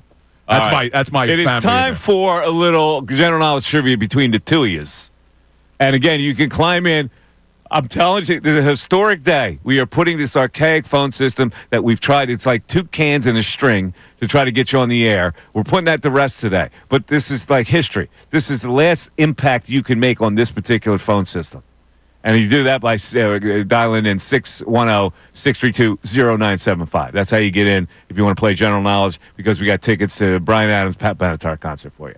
All right, this is Laker trivia, fellas. Well, this is going to be hard, man. Hard? I think Ray will be good with this. Who's up first? Me or Ray? You are. All right, we got a 1-1 game going right now. Who was the Lakers' leading scorer during the 1960s? All-time player. The 60s. There are three of the biggest Lakers, actually five. You can't get any bigger than these five Lakers. He's one of them. Is it the logo? It is not the logo. It is Elgin Baylor. Not the logo. Ray, would you have gotten that? Nope, because I was working my way back in time, and I got to the logo, and I was like, I don't think the logo is the answer to this question, All right. but I don't know who else. Yeah. I Well, would then say. here is your question. Who was the former Laker known as Big Shot Bob? Robert Horry. That is correct. Robert Horry. Ray takes a 2-1 lead. Would you have gotten that one, Bill? No, you wouldn't have gotten I that think one. I would have I don't because think so. wasn't I don't think Horry was the late 90s, wasn't he? Yeah. So it's a little more relevant than going back to the damn 60s. Horry, by the way. Horry. Horry's the name. I think it's pronounced Horry, isn't it? Yeah, it's Is it spelled with an pronounced H, but I thought the H was silent. Yeah, Okay. it's Horry. Okay. Fair enough. Yeah, That doesn't matter. That's all right. Potato, I'll take it. potato. Yeah. Ray gets the 90s, I get the 60s. Very unfair. Well, that's basically the 90s to me. Exactly. I guess you're No, right. listen. There's five Lakers. It's the big three: Elgin Baylor, Jerry West, Will Chamberlain, and then you go to Magic and Kareem. There you go. That's the five. Yeah, I should have got it. 610-632-0975. Please chime in because I want to bust this phone system right apart. Mike Missanelli Show continues. Andrew Salciunas. I'm not moving to the outfield.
A Fanatic signing bonus at 12 o'clock. We also have the news at noon coming up at 12 o'clock, so be sure to stay there until we get through both of those. I believe there's going to be another topic on the news at noon that is going to raise my profile again. Oh, yes.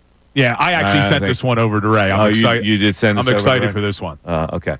In any event, the Fanatic signing bonus, if you don't know what it's all about, I give you a keyword, and you have 25 minutes until after I give you the keyword to enter it on our website, 975thefanatic.com, or you can text it really easy to our special short code, 45911. And one random entry will win $1,000 in this company-wide contest. And you're going to give the correct keyword at noon.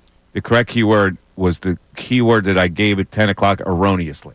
Yes. And I then came back and... so if you were listening at 10, you're going to have a head start. Correct. You already know what it is. But we'll give it and again. Hopefully you were listening at 10 o'clock. We'll give you it again at noon. All right. I got to ask you a question that has nothing to do with anything we're talking about, but like it's a road rule. What is it with the people who decide that they can make a left turn in front of you first when the light turns green and you're on the other side? Oh, they try to like beat it? Yes. What is that mentality? I think it is they know that there's probably a long line behind you. That's too bad. And they've probably been waiting for a while. I understand. Yeah, I'm not saying I however, promote this. It's a dangerous situation because you see that like a green, you go, and all of a sudden somebody's cutting in front of you making a left turn. It is dangerous. It's happened to me. I swear to God, 5 times in the last 3 days. Did it happen today? Yes. So I've been realizing that after COVID, everybody's kind of like work schedules changed. Wednesday's the worst day on the roads. Really? Because I think everybody's in the office on Wednesdays. Here's where it really gets my gall. I'm the only car. Yeah, that's unacceptable. And they still try to beat me. You can't wait until I get across before you make your left turn? Like, what is in your head? What kind of a selfish brat are you? You see, I got something that's more selfish than that people do.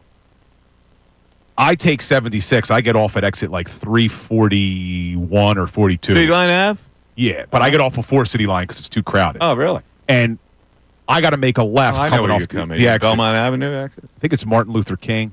Oh, MLK Drive? Yeah. Really? The left lane turns left. The right lane can go straight or turn right. But the left lane backs up. Yeah. So what people do as you're waiting in the left lane is they go down the right lane and then they cut you off. Yeah, cheat. Yeah. I hate that. And that also happens to me coming over the Ben Franklin Bridge. If you're trying to get on the Vine Street Expressway, people go down the right, and then they try to cut over it. Now they block everybody from Vine Street. It's a very selfish way of driving. I don't like selfishness on the road. I'm with you, Mike. Totally get it. General Knowledge giveaway today. 2 pair of tickets, Brian Adams, to Roll with the Punches Tour. That's right. Roll with the Punches Tour, special guest Pat Benatar and Neil Giraldo, who is her husband. How's he getting billing all of a sudden? This Neil Giraldo coming in here. I didn't know who he was. He's her husband. He's a guitar player. How old's Pat Benatar now? Well, she's got to be in her late 50s, maybe 60. Wow. 72. She's 72? 72 years old. God. I bet she can still rock it a little bit, though. She looks good, God bless her. Anyway, that's Wednesday, October 29th at the Wells Fargo Center. It's a big concert. Tickets go on sale this Friday at 10 a.m. via Ticketmaster. The tickets are digital, so promotions will transfer the tickets to you. All we need is qualifiers. And to qualify, you got to give us a call to play General Knowledge Wednesday, 610-632-0975. General Knowledge category, Lakers category, hits of the 80s, which could be a sound clue as well. All right, and Ray's up 2-1 right now. Ray is up 2-1. All right, let's go back to the phones. We got Nick and Glenn Holden checking in. What's up, Nick? Hey, good afternoon to the best team in radio. Thanks, buddy. I was giving you guys a call today. I got 2 things. First and foremost, I would definitely, absolutely do that Sixers trade ASAP. I mean, if you're ever going to get a career year out of Paul George at his age, you might be looking at 45 to 50 games in a season, maybe 20 points a game, maybe 4 or 5 rebounds, assists, at the ceiling. We're talking about now so, sweetening the pot here is that I don't know what we're going to get with Paul George, says the Milwaukee Bucks, but we know we're going to get with Maxey, and then we got to pick. So, yeah, it's time for Giannis to go. Yes, and especially because he wants out. Yeah. Now, to make the salaries work, maybe they throw in Kuzma. You know, a Hey, why bench not? piece. That'd be a nice size piece, yeah. And then last week I called you guys up, and I was basically comparing like the Phillies season because you guys are kind of. Well, I said Bill was a little more his negative Nancy self, but not wasn't really. I was the optimistic guy about the Phillies season because baseball is a long season. But I compared it kind of to you guys' phone systems, and now with tomorrow being a new phone system, I think we got a promising future both for the Phillies and for 97.5 The Fanatic morning show. Well, there you go. Yeah, sounds good. Real quick though, what about last night? And I get they won the game, but what about last night would say that you're more positive about the Phillies? The bullpen, same issues. Center field was a disaster in the field.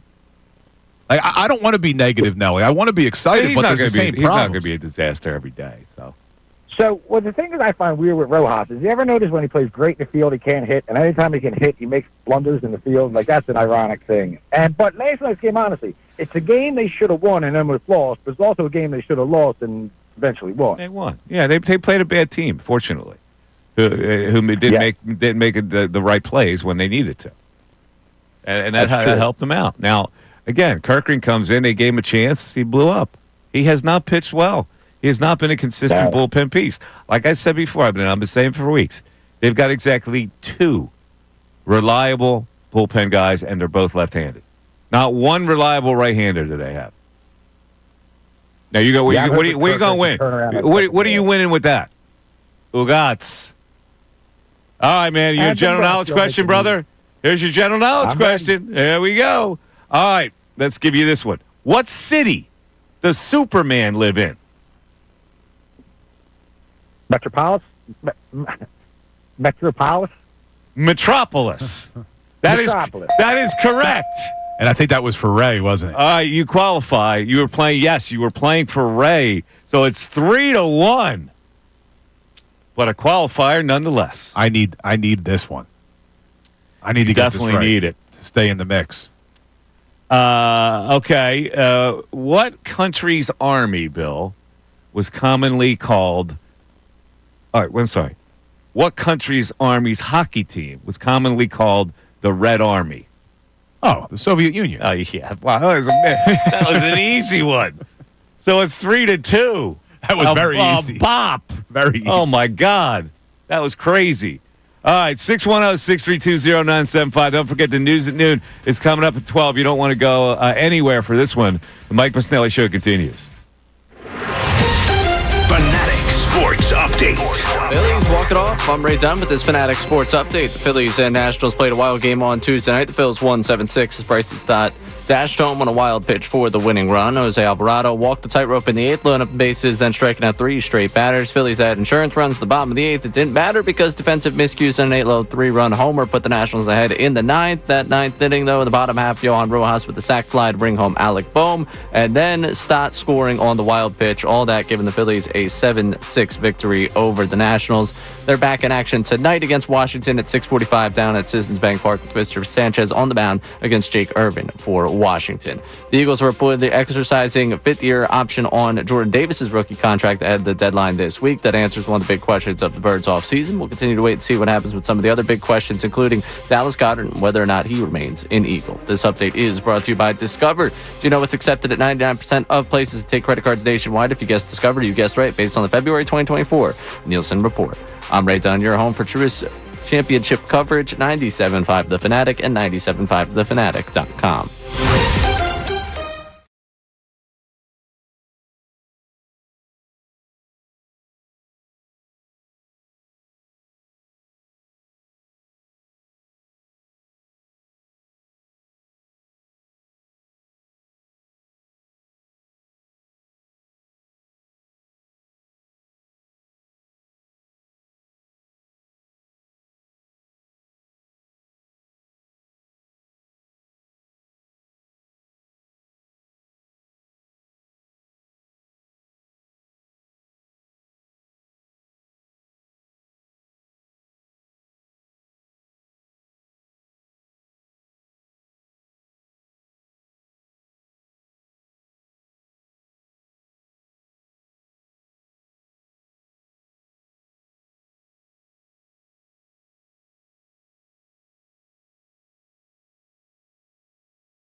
Missanelli Show, news noon coming up, and also our Fanatic signing bonus.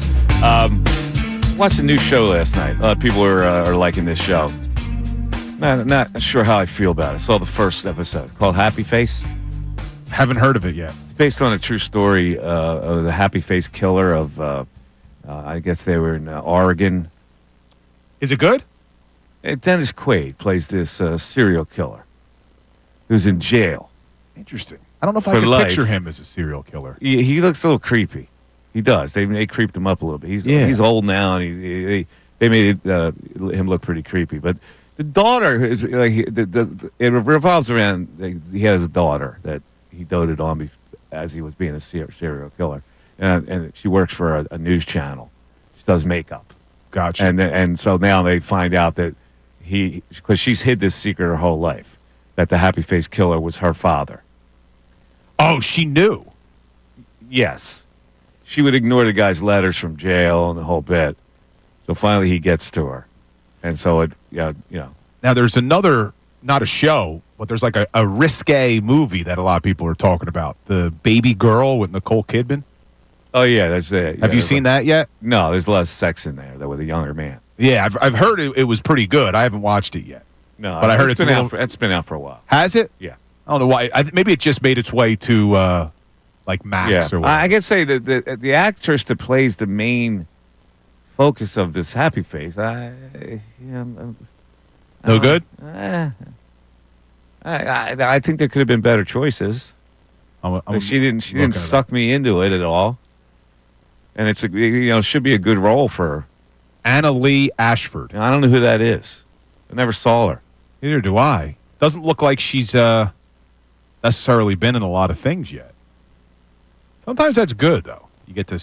Yeah, but it's I got to watch that. Wait, so me. you're done with Mob Boss or whatever that was? No, I'm not done. I'm behind one episode. Okay, I'm not done with it. What do you mean I'm done with it? Fantastic. I thought you had. It's not. It's still ongoing.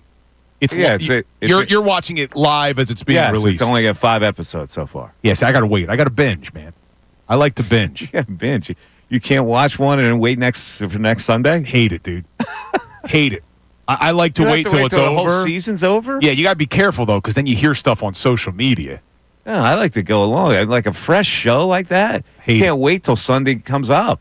I love, like, every night knowing I got a show to watch before bed. And it's like, and if you're not tired, you watch the next episode. You just keep going. Well, you can't watch one at a time. Nah, I need to binge it. I can't wait the week, and you forget what happened. Right, don't you like to binge? And then the worst part is, if the whole series isn't over, you may have to wait a year. Like, I made the mistake. I watched Severance. Now I got to wait probably a year until the next season comes out. I hate that. I want to watch them all from start to finish. What grade did you give Severance? I loved it, dude. You did? Yeah, I gave it an A+. Even the second season? Yeah, I loved everything. A lot of people are saying, I loved everything about it.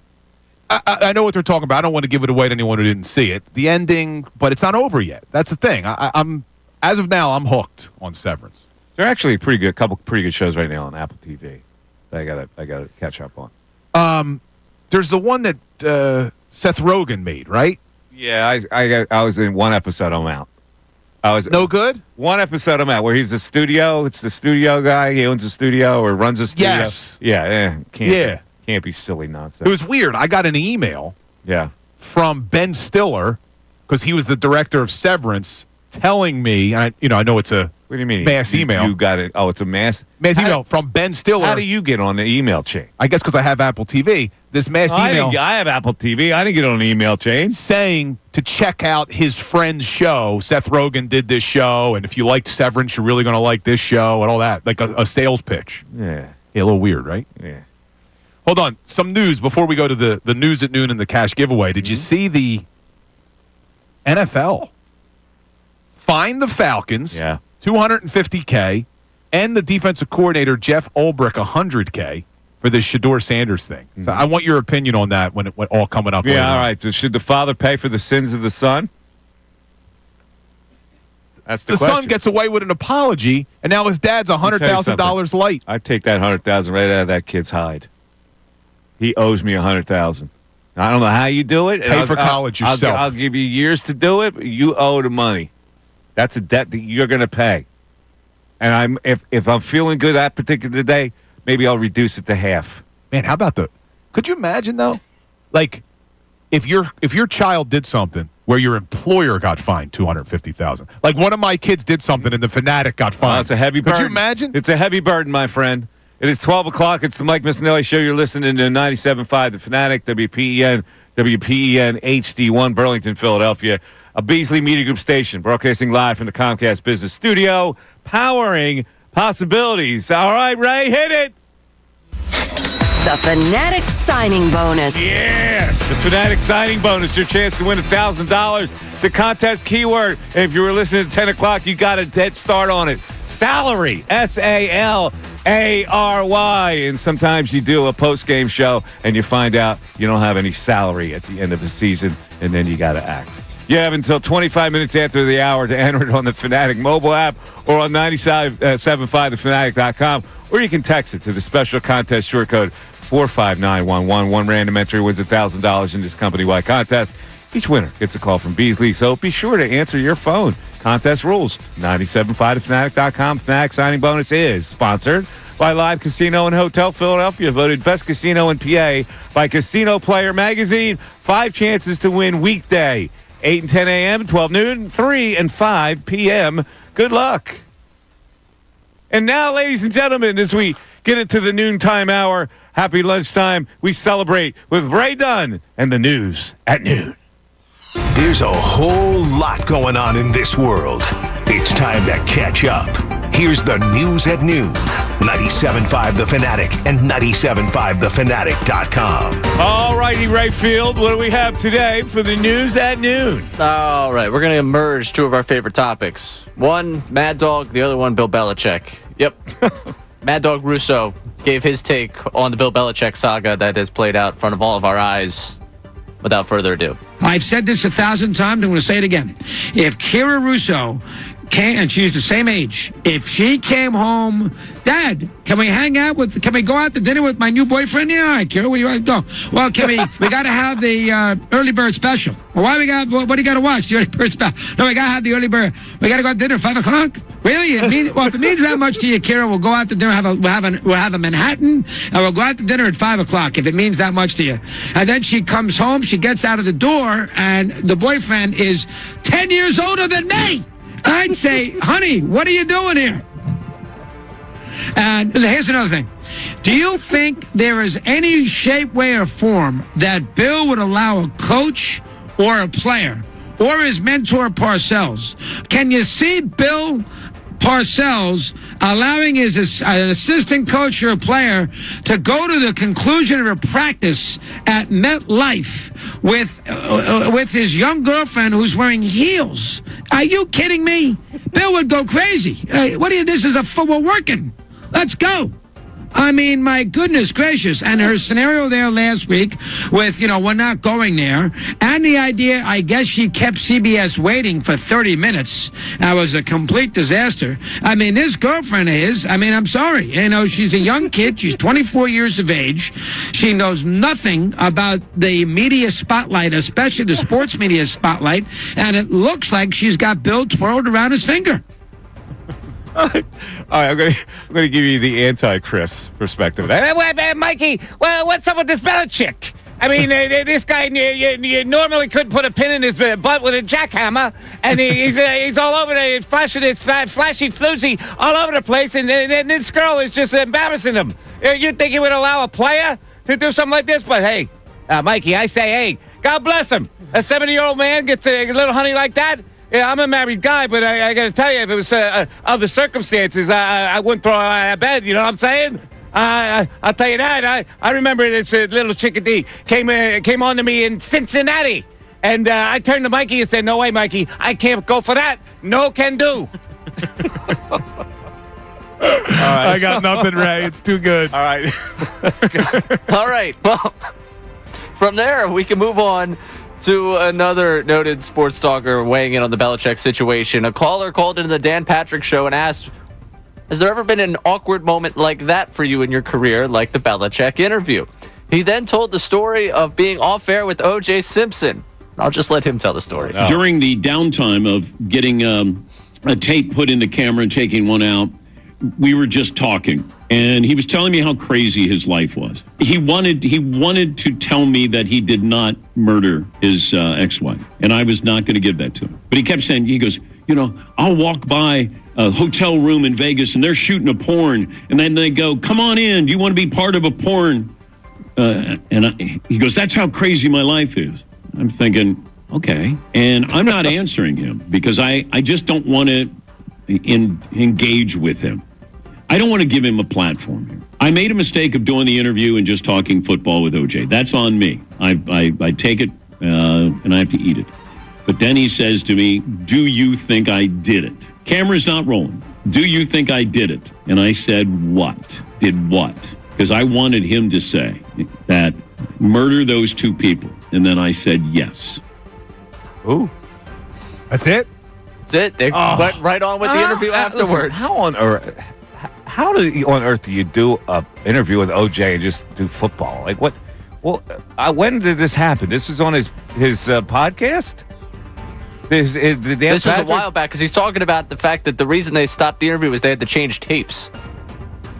He's talking way back. Why would you, you already know this about the whole thing? You have him in to do an interview? Like, what's the relevance of that interview? Yeah, I mean, he's acknowledging that was a mistake. But you're right. How do you make that mistake? I don't get it. What's the motive for doing the interview in the first place? Because after all that went down, I don't remember OJ appearing often as a football analyst after that. Right? Did he ever? No, he was interviewing him as a football player. He was interviewing about football. This was after all that happened. About football after it happened. Yeah, I don't remember ever seeing OJ talking just straight football He after might that. have been interviewed by people a few years after it. I don't know. But Dan Patrick should be smarter than that. What's the payoff of that interview? If there's a payoff, if you want to discuss the circumstance of the murder, that's the payoff. Football? They give a crap about football with OJ at that point. It's weird. I do want to say, now working with Mike as long as we have, I've realized how his brain works because I played that clip, and in my head, the payoff is that he told OJ he did it. And I said, you know what the payoff for Mike is going to be? Why the hell did Dan Patrick do an interview with OJ Simpson and only talk football? Well, seriously, if he knows he's not supposed to talk about the murder, then what's the point of having the interview? What was he going to do? Slide it in? Now, if Patrick said, I was doing an interview in hopes that he would open the door for then that's different. Well, he just didn't say that there, did he? No, John Kincade weighed in. I guess he heard the interview. He said it was about OJ having his Heisman Trophy taken away. Well, that's what the interview was okay, about. But what? Who cares that his Heisman Trophy was given away? You're going to interview him that his Heisman Trophy was given away when you would think he's a double murderer? What is that? Come on, Patrick. Ridiculous. All right, let's move on. Next. All right, last one here. Here's Haliburton just saying his dad was in the wrong. As far as the incident between Giannis and my pops, I had no idea it happened until I got to the back and was showed the video. Me and my pops have talked about that, and I don't agree with what transpired there from him. All right, well, he had to do that. That was cool of Haliburton. Yeah, he had to apologize for him. Yeah. And the dad apologized. But see, this is along the same lines of what we were talking about right before the news at noon with the kid of the defensive coordinator for the Falcons. He does something, and then he just apologizes. Yeah. There's got to be ramifications when you do something that you shouldn't do. Just coming out and saying, I'm sorry that I went onto the court and taunted Giannis isn't enough. The guy should be suspended from coming to games. It's unacceptable. Ray, a tandem of Haliburton, T.J. McConnell, or Cade Cunningham? Going forward, give me Cade. Yeah, Cade. I love that kid. That kid can play. 610-632-0975. Mike Missanelli Show continues. Connor Thomas.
in for Ray and Bill. Big responsibility. You climb in 610-632-0975 is how you get in. We're going to go over that Phillies game again last night, but I'm looking at this chat board. Now I'm in control of the chat board today because Bill forgot his laptop. Bill is like a kid who just dropped his lollipop in cat litter. I knew my bag felt light too. It's like he can't bounce away from it. It's a shame, Bill. But anyway, the chat board came up with something really good. Who would win in a fight between 100 Stephen A's and 1 LeBron? I think 100 Stephen A's. Yeah, I think so too, because you could swarm LeBron. Exactly. The issue when you would try to swarm the gorilla is you're going to get destroyed. Yes. All right, 610-632-0975. Let's go to the text board. We haven't consulted the text board much today, right? And I know you got a lot of text that piled up, so what do you got? Yeah, we got Shane from Deptford saying, is there any possibility this rough stretch could be a good thing for the Phillies? If they can somehow persevere and make a run, it could be because they don't have the ability to coast like past years. Maybe a little bit of pressure can light a fire underneath them. Also, the guy that got the gelato answer absolutely positively Googled that answer. Yeah, I think it took him too long. Yeah. You should have just said gelato right away. Probably. Look, I actually said before the Phillies season that I was kind of okay, and I never hoped for a team to lose, but okay if they started out a little bit slow, because when you looked at how they started the 2 years before last year, it started out slow and then went on these long runs. Last year they came out hot and then just hit a wall down the stretch. But I don't even care about the record right now when we talk about starting out slow, 16-13. I don't care. What I'm looking at, and it's the same thing you're looking at, Mike, there are major issues with this team. Yeah, it's not about fire. Yes. It's not that they can turn up the volume. It's the issues that hold them down.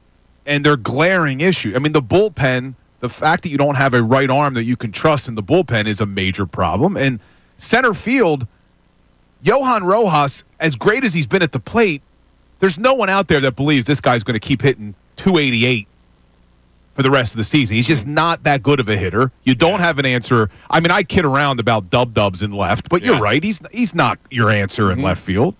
Yeah. Really? You just admitted that? Yes. He got pinch hit for yesterday, didn't he? He did when they brought a righty in. I like Weston Wilson as a bench piece. He can be a pinch hit right-handed bat off the bench. I don't want you're changing him your in tune left. Now. Obviously, he was a power hitter. He is. Come on. I want him as our right-handed bat off the bench. So I don't want him as a right-handed platoon in left. No, I'm over the platooning. You are. I would rather have them had a everyday left fielder. I was hoping it could be Max Kepler, but they're not trusting him against lefties. And then center field, you have what you have. There's just too many glaring weaknesses. There's no listen. That's cut to the chase. Unless they improve their bullpen, there is no chance that this bullpen can survive and get to a World Series. They can't. You just can't. You can't get through playoff series with a bullpen like this. No. No matter. Now, I understand your starting pitching is good. You still need 7, 8. You need those innings, and to say nothing, who's going to close for you? All right. So then let's play this out as you talk about the pitching. So we got some updates yesterday from Rob Thompson. Christopher Sanchez had the injury scare. He's fine. He's starting today. Taijuan Walker, he's starting tomorrow. Ranger Suarez is going to have another bullpen session. He quite possibly could be ready to start this weekend or next week. What are you doing with the starting rotation? Because now you got 6 potential starters. Nobody is successful with a 6-man rotation. It sounds good on paper, right? You're giving guys more rest, but it throws guys off. Guys that are used to pitching every 5th day, you don't get used to that kind of a pace just by clicking your fingers. It does not work. It just doesn't. So you're going to have to make up your mind that one of those starters has to go to the bullpen. And I think it should be Ranger Suarez. All right. The only problem with that, and I don't disagree that putting Ranger in the pen would make sense. But that's a third lefty. So, I need a right-hander. It can't be Taijuan Walker. He's not going to give you that. So maybe it's not Ranger Suarez. Well, and Ranger and Scott Boras, they're not going to let that happen. He's in a contract year. Well, they're not going to let it happen yet. Maybe come the postseason. They don't really have any say on whether it happens or not. To be real, they're not going to be happy about it, but they don't really have a say if the Phillies decide they need another guy in the bullpen. But Boras has a lot of power. Yeah, what's he going to do? What's he going to do? Like go on strike? No, but I could see him having a little bit of a handshake deal with Dombrowski. Don't move Suarez to the bullpen yet, because he's got to get paid as a starter. You can't run a team with a handshake agreement for an agent. You're trying to win a freaking World Series. I get it. But I'm telling you, Boris also represents Harper. He wants the new deal. They're not going to do anything to get him upset. You bite the bullet. You can't make that a priority over you trying to win something. So you wouldn't do a 6-man rotation? No, it does not work. 6-man rotations do not work. It may work for marginal pitching staffs. It doesn't work for high-octane pitching staffs. All right, so what about this? And I floated this out on Twitter. A lot of people aren't agreeing with me. You go to a 6-man rotation for a short period of time. You allow Walker and Suarez to prove that they are viable starters again. And then you try to unload one of them to fix your outfield and get a. You're reducing an already depleted pen by making it a 6-man rotation. Yeah, because now you can only go with 7 bullpen arms. Exactly. But I mean, you're cut. You don't trust the guys in the pen anyway. Where are you? But you still need them. You can't use that 6th starter now in the pen. Where does it benefit you? Give me the benefit of a 6-man rotation, because it depletes your bullpen further and it throws guys off their regular day. I'm looking at it as, one, it wouldn't kill some of your starters to have a little bit extra rest so they're not going to burn out. So they don't burn out. It would kill them. You don't want them to burn out early. You're missing the point. It's not about burning out. It's that when they have an extra day's rest is more detrimental to them. It's not done because of that. Yeah, I know Walker. They're all programmed Wheeler to throw it. every 5th day, so they get stale with an extra day's rest. But would you try to trade a Ranger Suarez if you could get a piece for your outfield? And a bullpen piece? Yeah. Yeah. Yes. Yes, I would. That's the move that this general manager has to make. He sees what the weakness of his team is. What is he, oblivious to it? So, but you need to get Ranger in the starting rotation in order for him to have trade value, don't you? So you're saying move Walker back to a couple starts. I don't know. The league knows what Ranger is. 610-632-0975. Back after this. Fanatic Sports Update.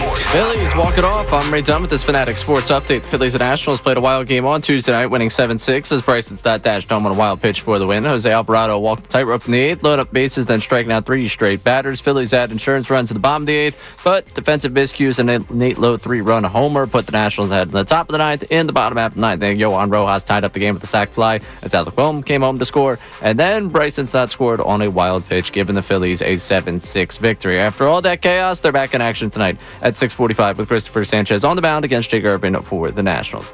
Eagles reportedly exercising the 5th-year option on Jordan Davis's contract ahead of the deadline this week. That answers one of the big questions of the Birds offseason. We'll continue to wait and see on some of the other big questions, including Dallas Goedert, what happens with him as trade rumors circulate all spring regarding him. This update's brought to you by Discover. Do you know that what's accepted at 99% of places to take credit cards nationwide? If you guessed Discover, you guessed right, based on the February 2024 Nielsen report. I'm Ray Dunn, the home of your truest championship coverage, 97.5 The Fanatic and 97.5thefanatic.com.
offering 0% financing for 48 months, rebates, and tax credits up to $4,300 when purchasing a heating and cooling system. Learn more at ServiceFirstHVAC.com. All right, let's get back to the phones where we got, ladies and gentlemen, boys and girls, here he is, the great Vicente via Ecuador. Vicente, hola.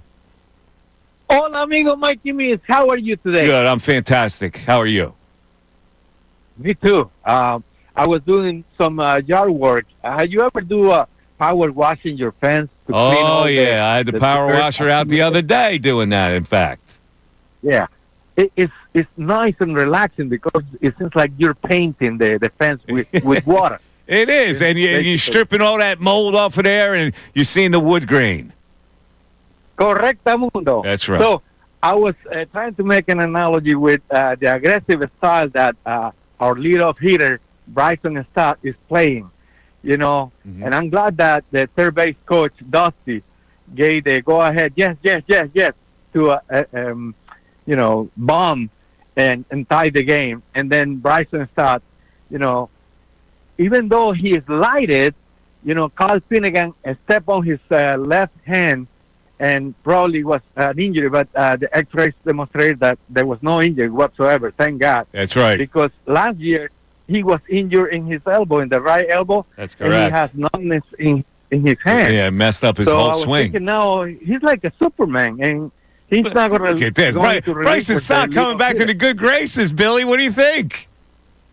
Yeah, I really. like it, Vincente. He didn't lead off last night though. Turner was your leadoff guy last night. Anyway. But he's improving because he's getting like up to 400, you know. Yeah, I like him in the leadoff role. I think he's doing a good job in the leadoff. Sees a lot of pitches, very selective. I like it. So, yeah, I'm so excited. They're gonna be, making the amendments with the horrible pitching from Kirkering, you know. So Kirkering doesn't look the same, doesn't he? Oh, man, they're down to two reliable guys, and one loaded the bases last night. And I got to be honest with you, I don't know how Strom. I don't know how Strom gets so many outs. I look at his stuff and I go, well, they must not be picking up the ball with this guy. You know, because his stuff is not over. What about the performance of Alvarado? You know, loading the bases and unloading them. You're coming right back at him. That was a thrilling. Yeah, you better have strikeout stuff when you load the bases, bro. All right, man. There was a little black kid in the audience that was. We saw that. He was going into the windup. So give me an easy question because I want to go to. Listen, we know, or I know, that you're big on American music. You know music, right? Correctamundo. Don't sell Vicente short. So we're in hits of the '80s. All right, now you should know this, right? So if I say to you, the song. She drives me crazy. Who did it? Yes. Who did it? Who did it? It drives me crazy. Man, I got like it in no my head. one else. Yes, it's a band in the 80s. That's correct. That's what I'm asking you. What's the name of the band? You should know it. I don't know. You're playing for Bill here. You want us to play the song for you? No, yes. You want a little audio? All right, here we go. Here's a little audio.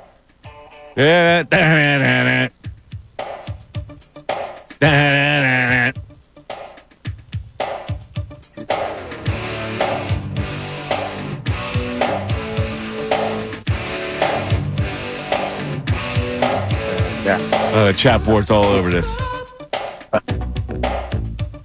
Vicente, who did it? Yeah, that name escaped my mind. Vicente, you're out. Sorry about that. It's the Fine Young Cannibals.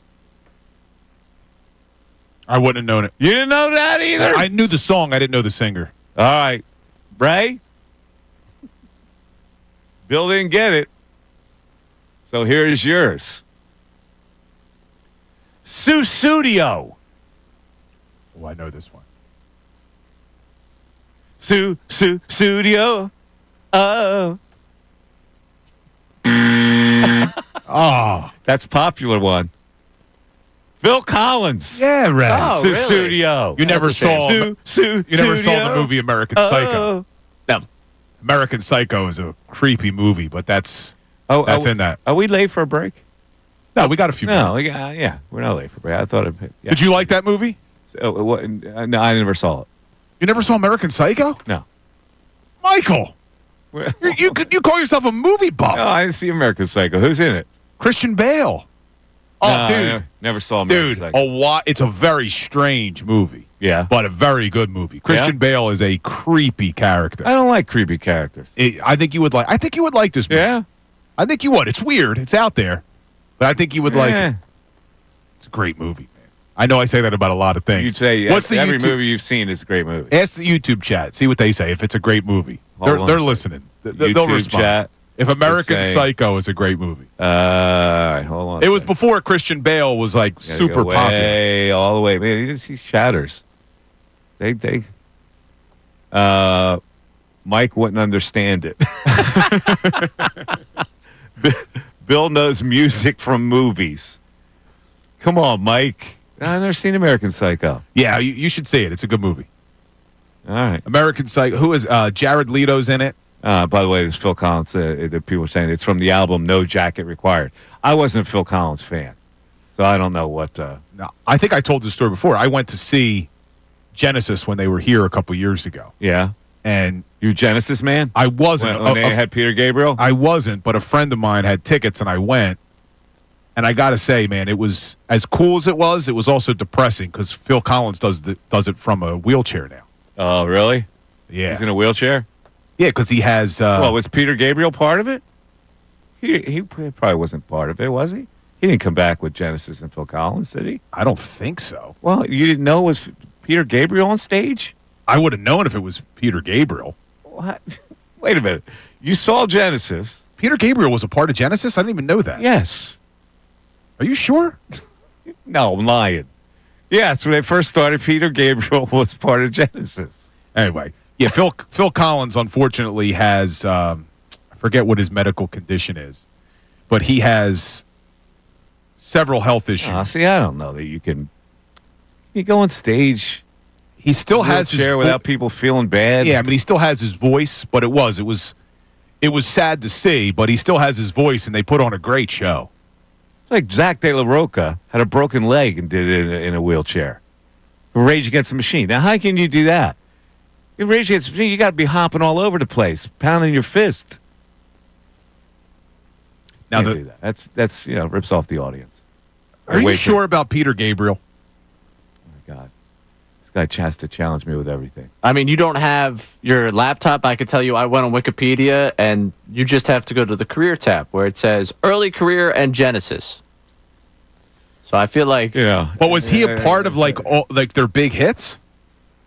He left the band to go solo when Phil Collins started taking over lead vocals. Yeah, so aren't a majority of their hits... Why do you challenge me? Because aren't a majority of the Genesis hits with Phil there's Collins? A couple hits with Peter Gabriel.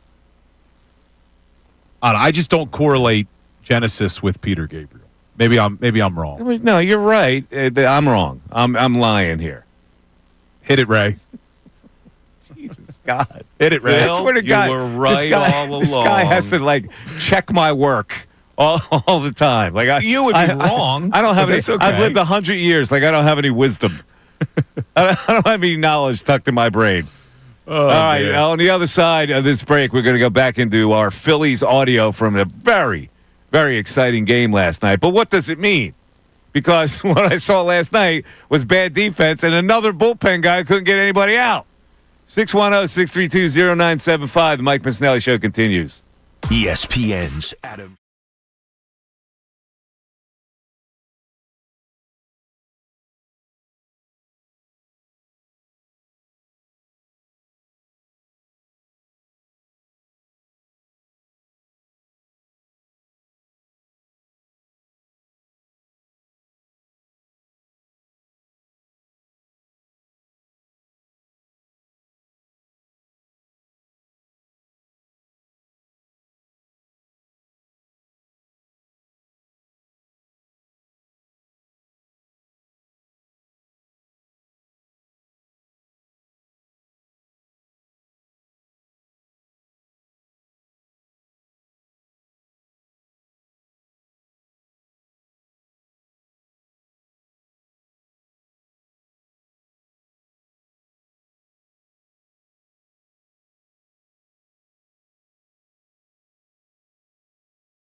All right.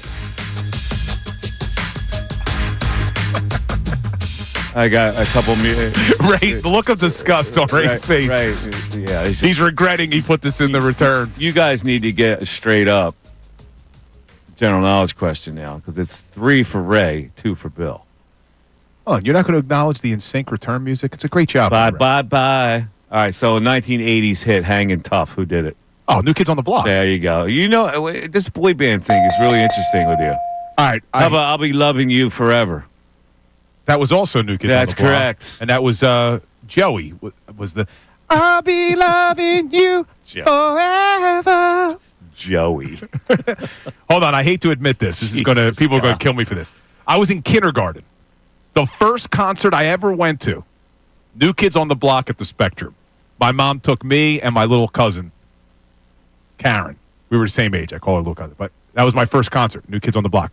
Oh, hanging tough. Oh, my God. This boy band nonsense. Seriously, I'm so glad I passed that part. Oh, man. All right, but anyway, you get general knowledge questions here, and then we'll do our Phillies, we'll relive some moments from last night. So, Ray, this would be your question in general knowledge. I'm trying to find one that you give a reasonable chance to answer. Okay. Here we go. What, quote-unquote, kissing disease, common among teenagers, can cause swollen lymph nodes and fatigue? Mono? What is the full name, Ray? Oh, he needs the full name. Oh, I'm sorry. I haven't been a parent. We just know it as mono. What you call it? Sam Darnold had it when he was drafted. And it prevented him knew something. Is it mono new? That's right. Yeah. Keep going. Mono new what? Mononucleo. Mononucleal disease. Oh, my God. He got it. It's mononucleosis. Mononucleosis, Ray. Well, I think he should get a point. We're going to give it to him. Yeah, he said mono. It's 4-2, Bill, so now you have to keep up. Have you ever had mono? I did. Knock on wood. I never had it. Really? I did. I had it back in the day. I don't know. It was from kissing. Yeah, I'm surprised. I got it. I'm surprised Ray's never got it. There he goes. Right? You never had it? There No, he goes. never had mono. Knock on wood, Ray. All right. Bill. What Indian slum has a population of about 700,000 in less than 1 square mile? It used to be called Bombay. It is now called what? I don't know. Is this where the kid grew up in Slumdog Millionaire? That's correct. I know, and I'm forgetting the name of it. I'm going to hit the buzzer, Ray. Oh, Bill getting swamped today. Damn it. Mumbai. Damn it. Now, you saw that movie, Slumdog Millionaire. Yes, I did. Ray, did you see that one? No. That's another good one, man. That's a great movie. Not great? Now, yeah, it's a great movie. Having been to India, I had a special interest in that whole. I love going to different countries and studying their cultures. It is I don't like to do touristy things. No, I agree. I like to go with the real people. Yeah, you want to see the real side of every country. I agree with you. It's addicting when you start to do that. It really is. It's and then you have a language barrier, but you try to communicate with them, and I find that fascinating. Yeah, so do I. I was big on that. All right, so last night your Fighting Phils come back, and they win a game that they should have won easily, but then they gave it away. So let's go moment by moment, and Ray, we're going to start with the 8th inning. Rosario for the national singles, and so does Ruiz. And then Lowe grounds one up the middle. The Phillies are up at this point 3-2, and here's what happened. And Lowe, lefty on lefty. Out towards shortstop. Picked up by Turner. He's going to come home. The throw sails, and it's reeled in by Realmuto. Nobody was tagged out. He didn't hit second base. The bases are loaded. All right, nobody scored on that play because the runner went back to third base. Had he kept coming, he would have scored easily. The throw was that awry.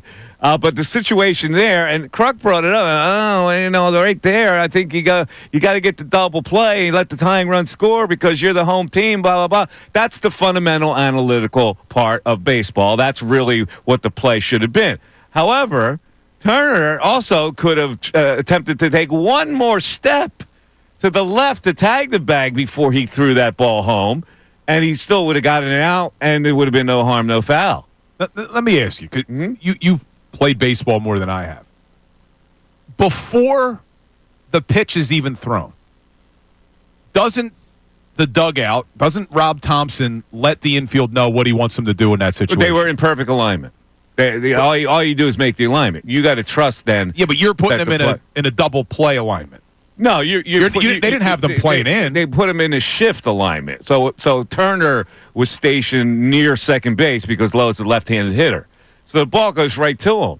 Really? But they didn't have the infield in. No, the infield wasn't in. Which means but you were in kind of a double play depth. Yeah, so then when that ball gets hit, if you're in double play depth, you don't have the infield in, aren't they signaling to Trey Turner, Bryson Stott, we're not coming home with this pitch? No, they're not signaling anything. At that point, you're trusting fielders to make an instinctual play. It's up to the fielder to say, okay, here's the situation. He hits it to me here. I got a couple choices. I can throw it home if he's going, or I can go double play right away, let the run score. Now, that's up to him, depending on because he's got to keep his eye on what that third base runner's doing. So you can't have a strategy for that. It's all in real time. But Turner wasn't thinking anything. Like that's the thing. Like he didn't play the scenario out in his head. It didn't look like because he was in perfect double play situation there. And to me, that's a sign of a guy who really didn't think the scenario through before the ball was hit. And I gotta tell you, he's been in the league for how many years? Like a shortstop doesn't make a fundamental mistake like that. A good shortstop. Now he struggles in the field, man. But he had plenty of time to step on the bag and still come home. I don't know that he did. See, that's the value judgment you have to make. That's why you go, maybe I don't have time enough to get that guy at home if I have to take 3 steps to my left to step on second base. So it's all got to be played out in real time. As it turned out, he probably could have. Quick tag, get the guy at the plate. And he certainly would have done it because he stopped the runner. But in real time, with that runner running on contact, would he have scored? Maybe. Maybe he would have scored with 1 out. And see that, and that's the other thing. Do you take the 2 outs and let the run score? Do you take the 1 out and take the chance you can throw him out at the plate? Yeah, it would not have been the end of the world if he stepped on second, came home, even if the runner was safe, 1 out, man on first. Well, it would have been the end of the world because you could have got a double play if you're going to do that. Yeah, but so a double play gets 2 outs and the run scores rather than 1 out and the run scores. I get it, but if he just takes one more step to step on second and he goes home, even if it's a close call and they don't get the guy, there's not a guy at that point. You don't have a runner in square position at that point. Kruk was right. What you play in your head, if it's a double play ball, you take a double play. That's more important because you still have 2 at bats. And that's not. You said that's completely on Trey. That's not something that. Yeah, it's on Trey. That's something that should be signaled from the manager. The scenario. If I get a hard hit ball, I'm going 2 here. That's the play. But you don't think this is, hey, quick mound visit. Let's get everybody on the same page of what we're doing here. Because you don't know how hard the ball's going to be hit. Like all this in real time. Suppose it's a smaller, but and you just okay, we're going to go to the plate. Suppose the ball's not hit hard enough to go to the plate. That's why it's up to the fielder. He's got to make that value judgment right there. All right, we'll go into the other innings coming up after this. 610-632-0975, back after this. Fanatic Sports Update. Phillies walk it off. I'm Ray Dunn with this Fanatic Sports Update. The Phillies and Nationals played a wild game on Tuesday night with the Phillies winning 7-6 as Bryson Stott dashed home on a wild pitch for the winning run in the game. Jose Alvarado walked the tightrope in the 8th inning, loading up bases, then striking out 3 straight batters. Phillies had insurance runs in the bottom of the 8th. It didn't matter, though, because defensive miscues and Nate Lowe 3-run homer put the Nationals ahead in the 9th. Bottom of the 9th, Johan Rojas tied the game with the sac fly as Alec Boehm came home to score. And then Bryson Stott scoring on the wild pitch that gave the Phillies Phillies a 7-6 victory. After all the chaos, they're back in action tonight at 6:45 with Christopher Sanchez on the mound against Jake Irvin for the Nationals.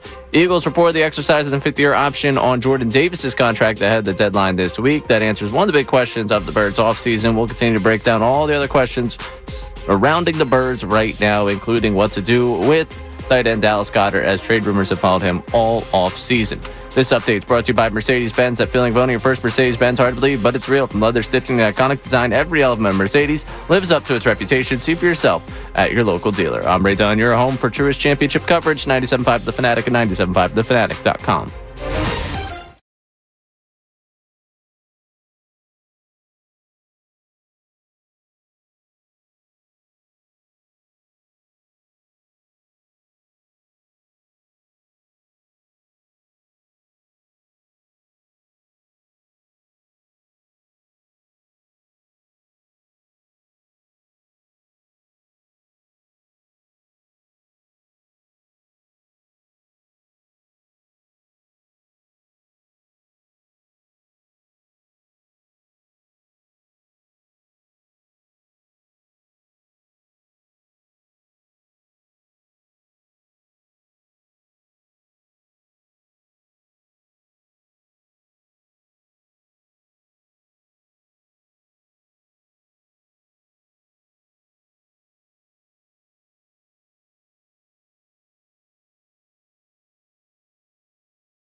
Show 97.5. I'm getting a lot of feedback on my personal text, which is Mike Miss 25, also chat board.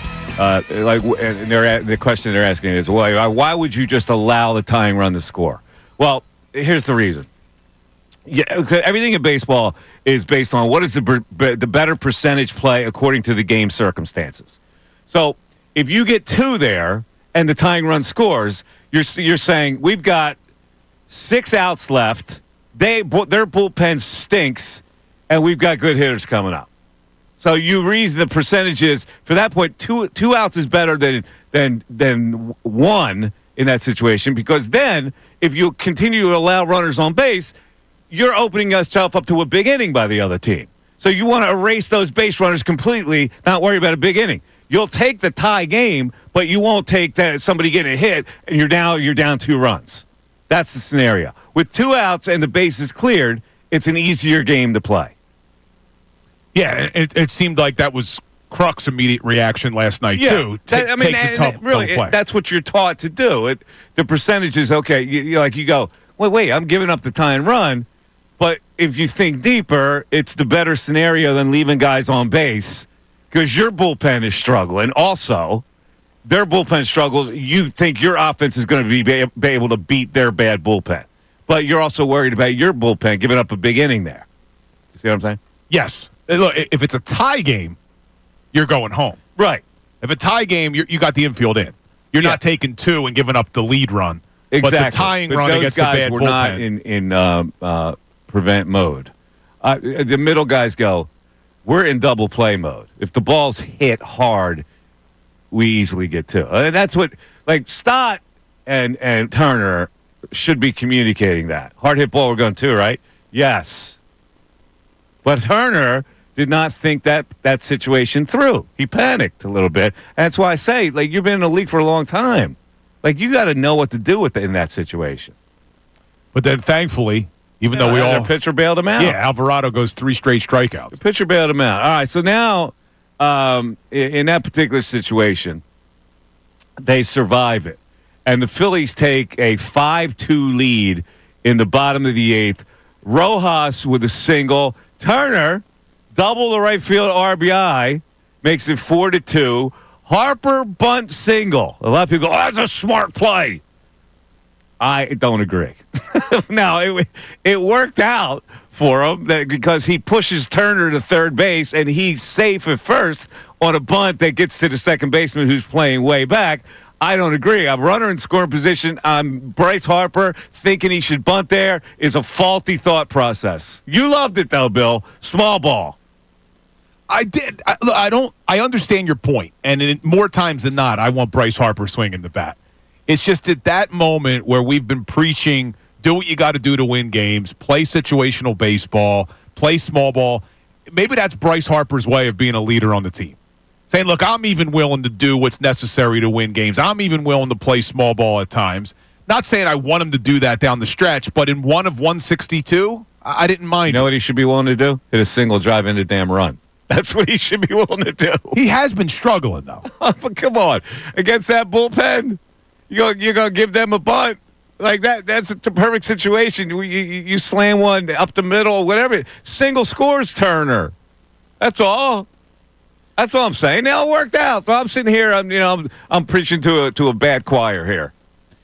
No, I get your point though. I mean, more times than not, yeah, you want your big ticket guy. I don't want a button there. Hitting it worked out, and okay, Turner winds up scoring on a wild pitch because he got to third base. But you go, that was genius move by Harper.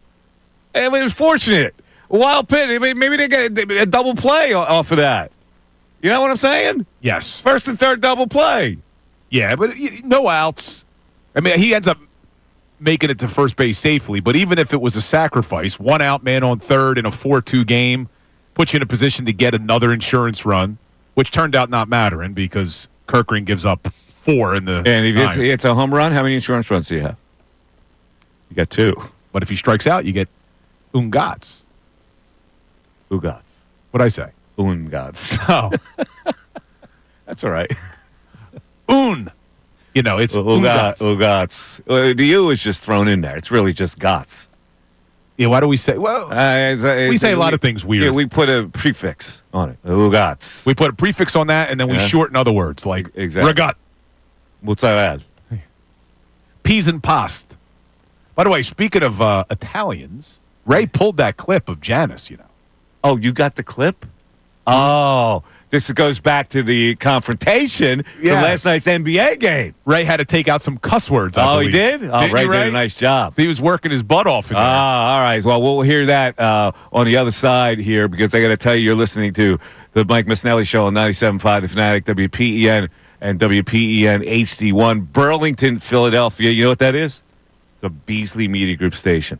And where do we broadcast? We broadcast live from the Comcast Business Studios, powering possibilities. You're damn right. No, that's just, I keep saying studios, but it's really studio, isn't it?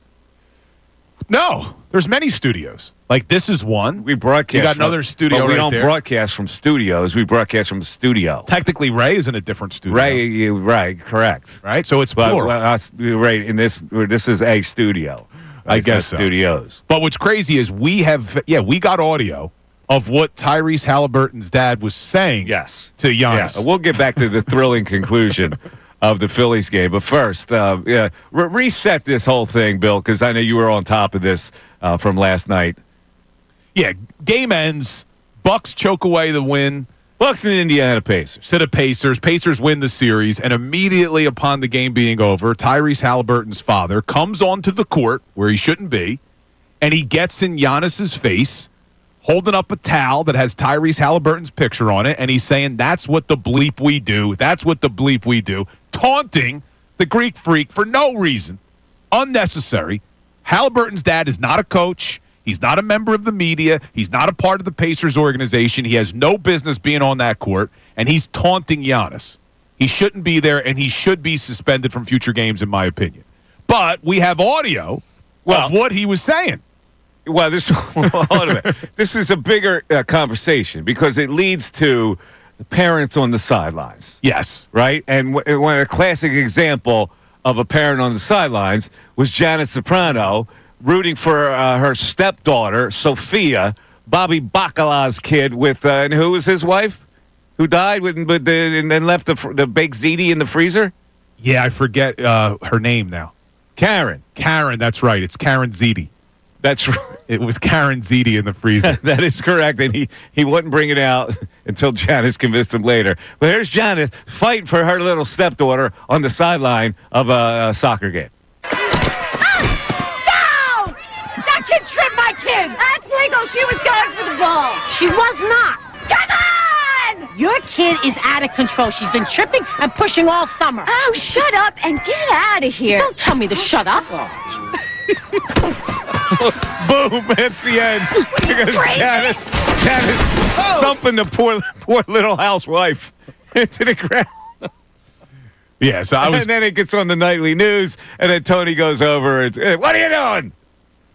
Yes, I was kidding that was the audio of Haliburton's dad. Again, Giannis. But this is the parents, whether it's Little League, high school, college, pros, the parents have no business getting in the face of another player. It's completely inappropriate.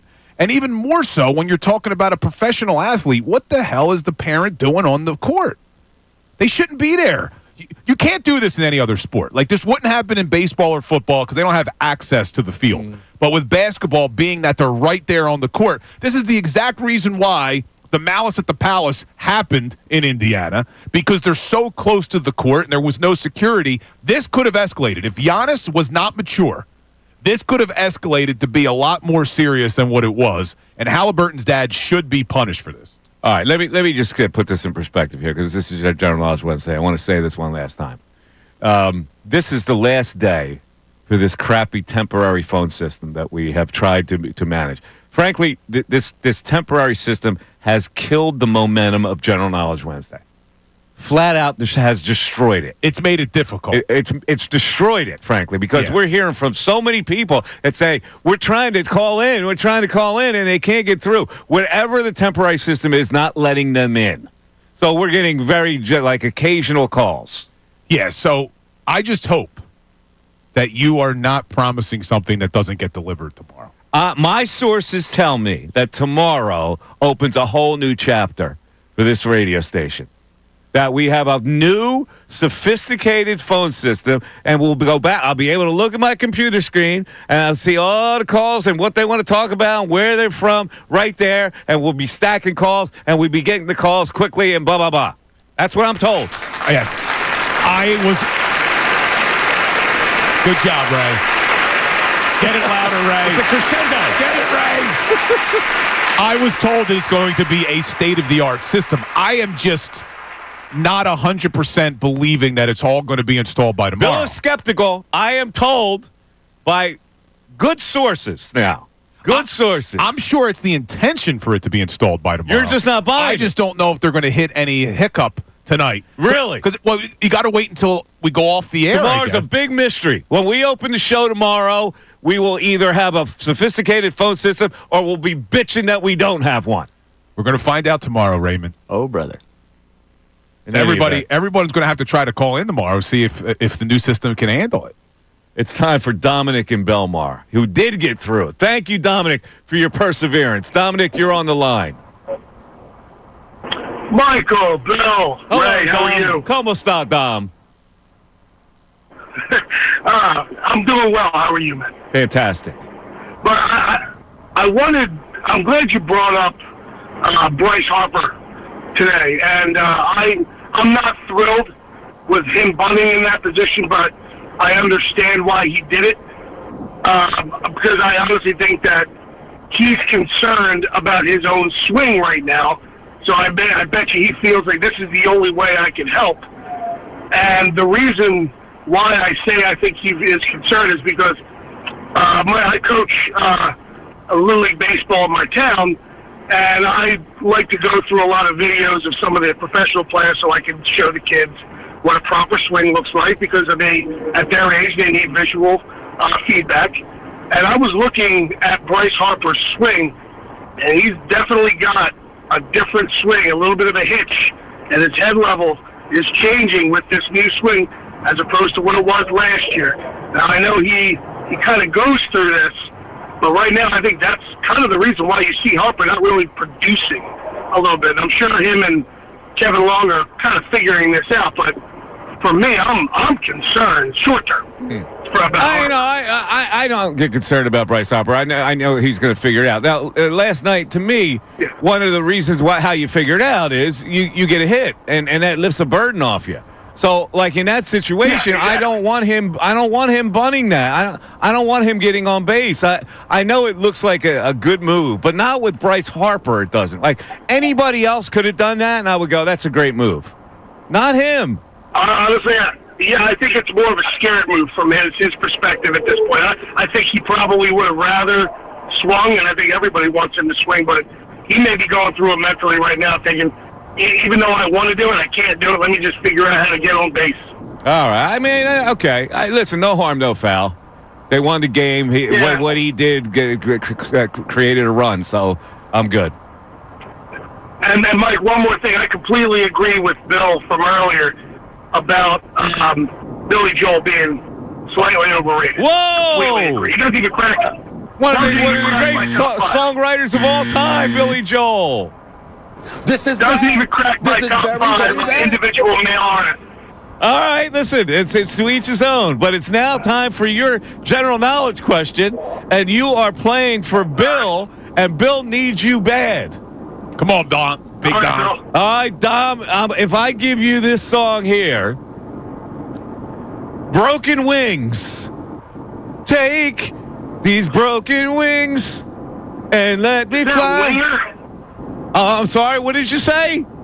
Winger? Is that Winger? No, it's not Winger. Hold it. We're gonna give you the little audio, right? Can you get the audio for Broken Wings? Oh, this is a classic 80s band, Broken Wings. We're going to give you another shot at it. Here we go. All right. Here we go. All right, we got, oh, yeah, that's the intro.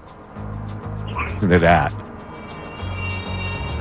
Oh, this is it's bringing you back, Dom. Yeah, I know it. I immediately thought we were right off the bat, but... There it is. Oh, listen to that. Baby! What's that name? The Mister? Is that what the name of the band is? The Mister... I'm going to give you credit. I'm going to give you credit. It's Mister. Dominic comes through for Bill. Dom comes through. He may have Googled it, but we will take it. Mister. If he Googled it, that's a great acting job by him too. Like, is it Mister? What a terrible name for a band. You got a chance. Ray, you got a chance here. The song is Money for Nothing. Dun, dun, dun, dun, dun. Money for Nothing by I can't. Money for Nothing, Bill. No clue. Oh, you do have a clue. Sing it. I don't even know the song. No, Bray's got to play it. I can't sing it. Let me see if I can get it once you play it. Well, my issue is when I go to play it, I see who it's by, so I never will have the opportunity to actually listen to it. Oh, all right. Well, then play it after the fact because you didn't get this. Very popular 80s band, Bill. Very popular song. If I heard it. Guitar player named Mark Knopfler. Ooh. Still don't know it. Oh, man. I got to hear it, right? Bill. But we got a 4-4 battle, I believe. No, it's 4-3. There we go. No, Dom got it. Yeah, you had 2. No, I had 3. You had 3? He had 3. All right, you hear that? You hear the intro? Here comes the guitar coming in. Chatboard is all over it.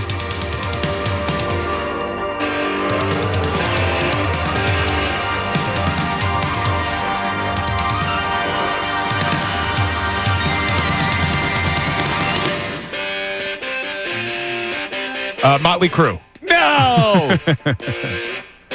I don't know it. Oh, come on, Bill. I know the song. I just don't know who sings it. Good jam, though. Dire Straits. All right, we got a 4-4 battle between Ray and I. 4-4 battle. 610-632-0975. The exciting conclusion of the Phillies game coming up after this. We want to hear from you. So text us at 6.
97.5 The Fanatic.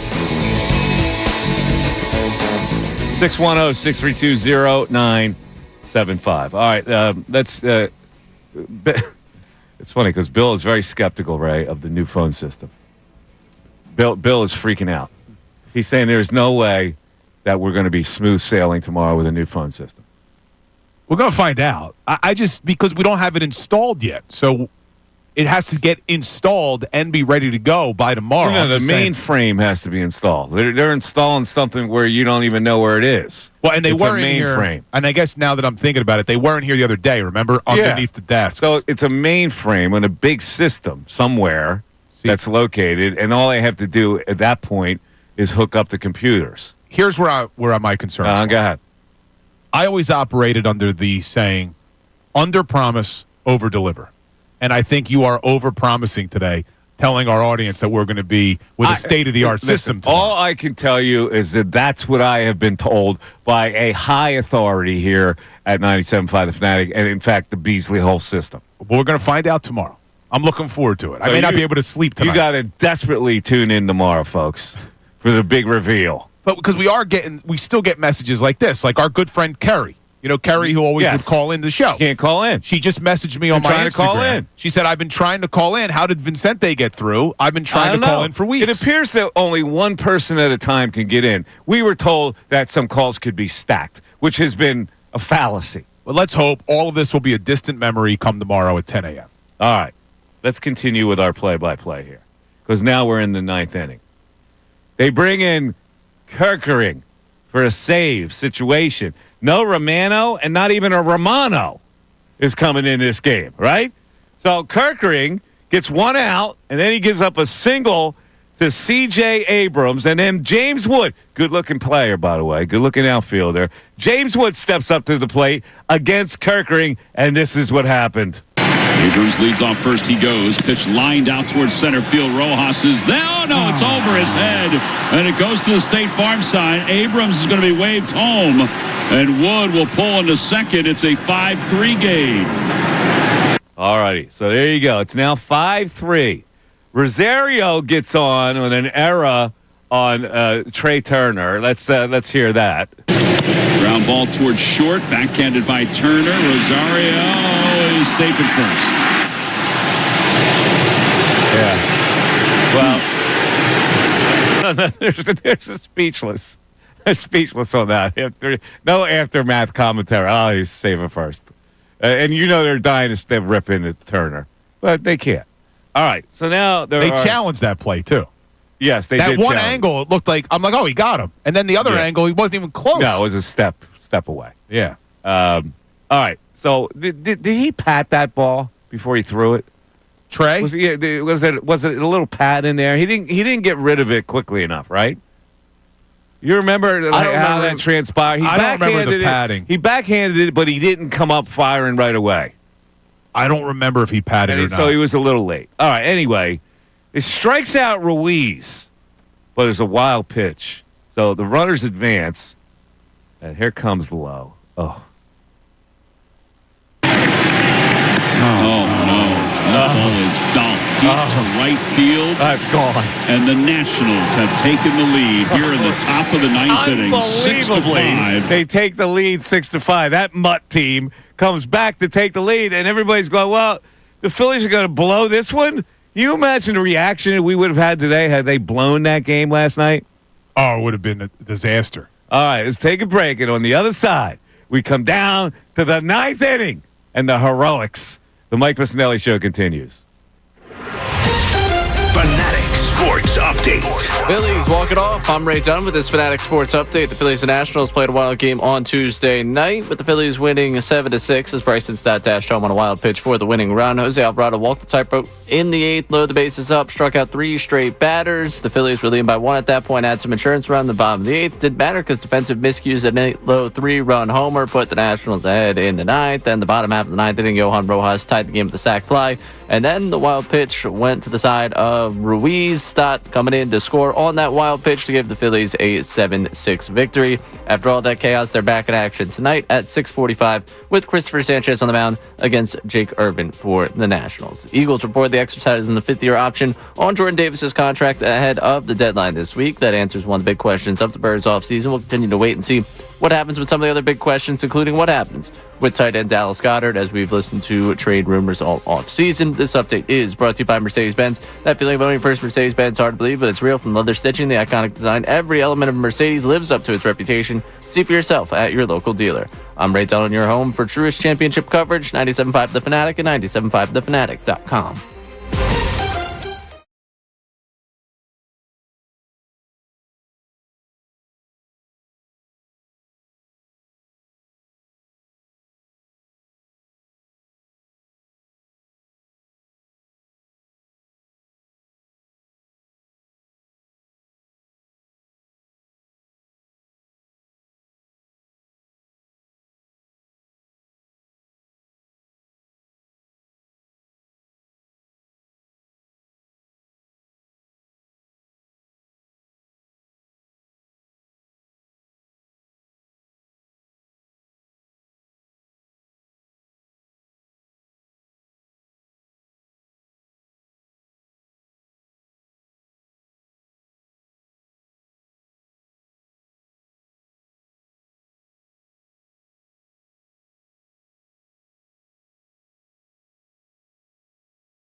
Opening lyrics of Money for Nothing. Now look at them yo-yos. That's the way you do it. You play the guitar on the MTV. That ain't working. That's the way you do it. You don't remember that, huh? I do not. You know who sang backup on that song? I didn't know who sang the song, so I'm not going to know. Mark Knopfler sang the song. I already educated you. Sting.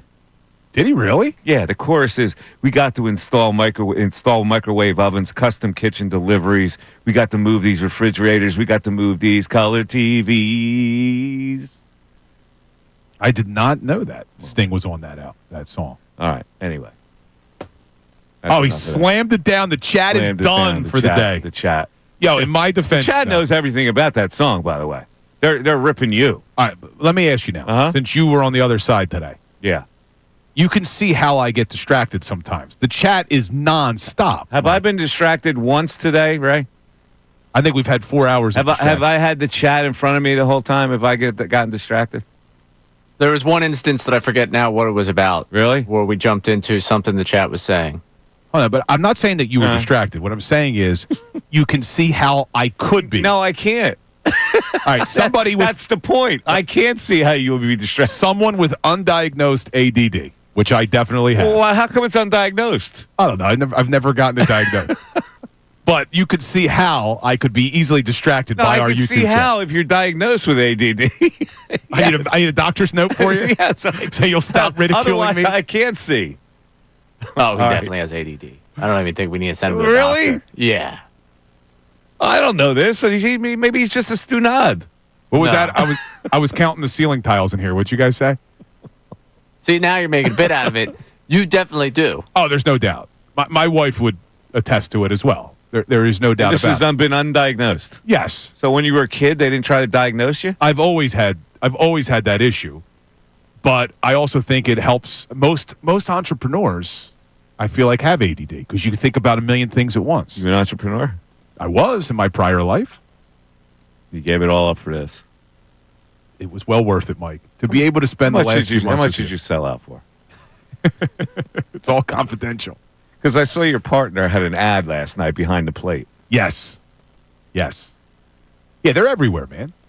They're everywhere. Yeah, they're all over the Atlantic City Expressway. Yeah. Well, like most, we were talking about this off the air. Like personal injury lawyers advertise a lot more than any other. It's unbelievable. Any other attorney. Especially Philly attorneys. Yeah. Well, it's the nature of the one. It's very cutthroat. There's a lot of people advertising, but I think it's also because one case could make all of the advertising worth it because you can, with one case, you could change the entire future of the $3 firm. million. Yeah, you can make a lot of money off of one case.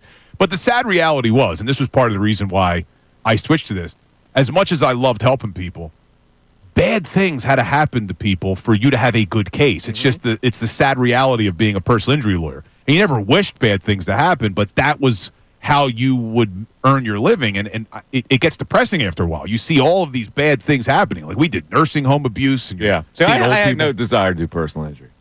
None. Well, I liked it because I know it's lucrative, but like that's not my idea of.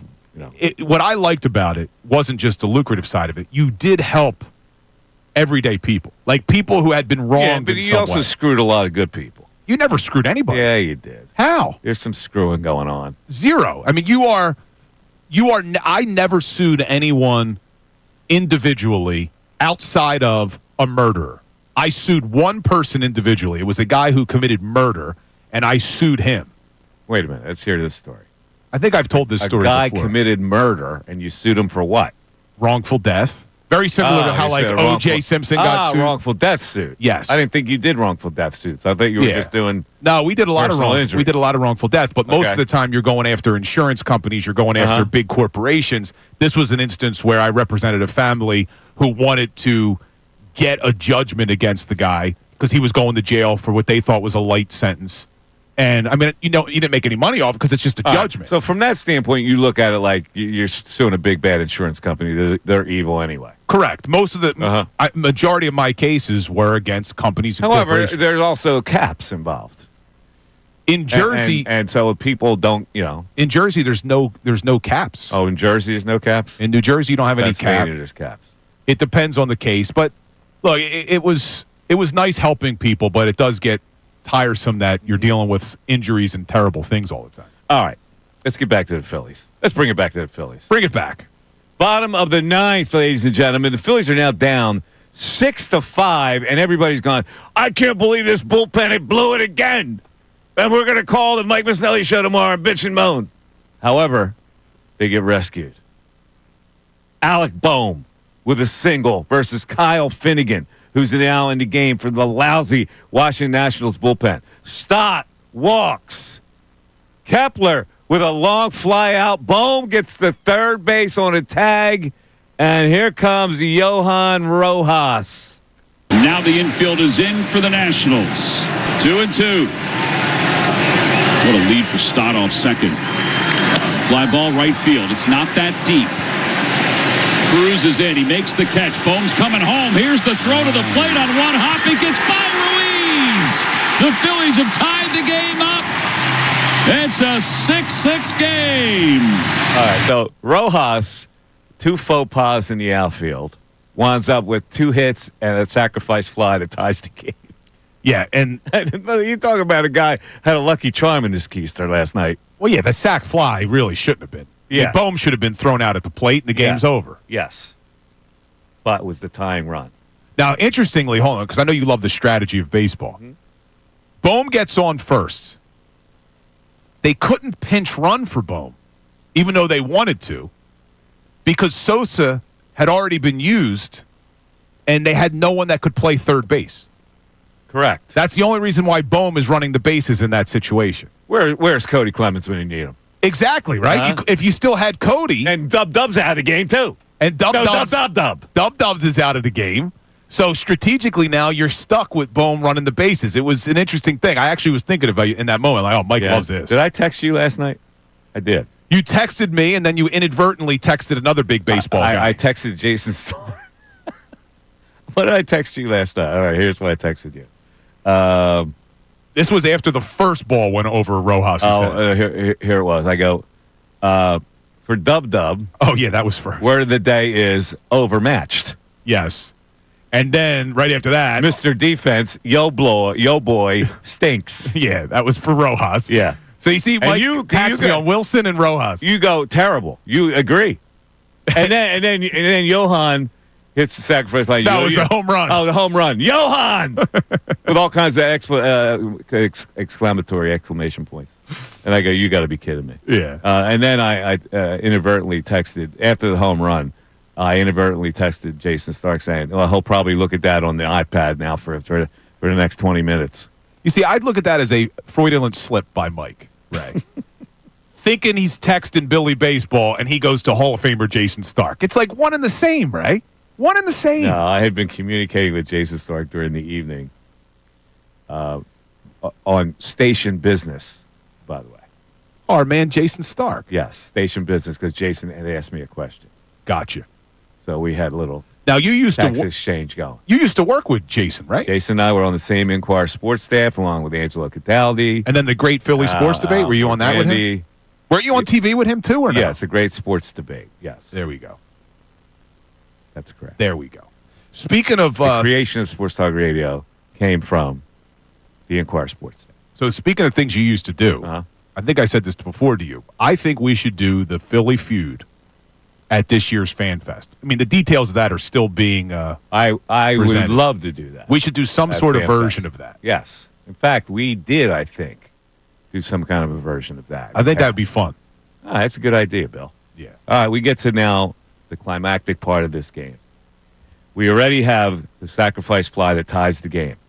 And now Stott is on third base. And here's Finnegan getting a little jingly Joe on the mound. Here's what happened. Ruiz again blocks it. Here comes Stott. The throw not in time.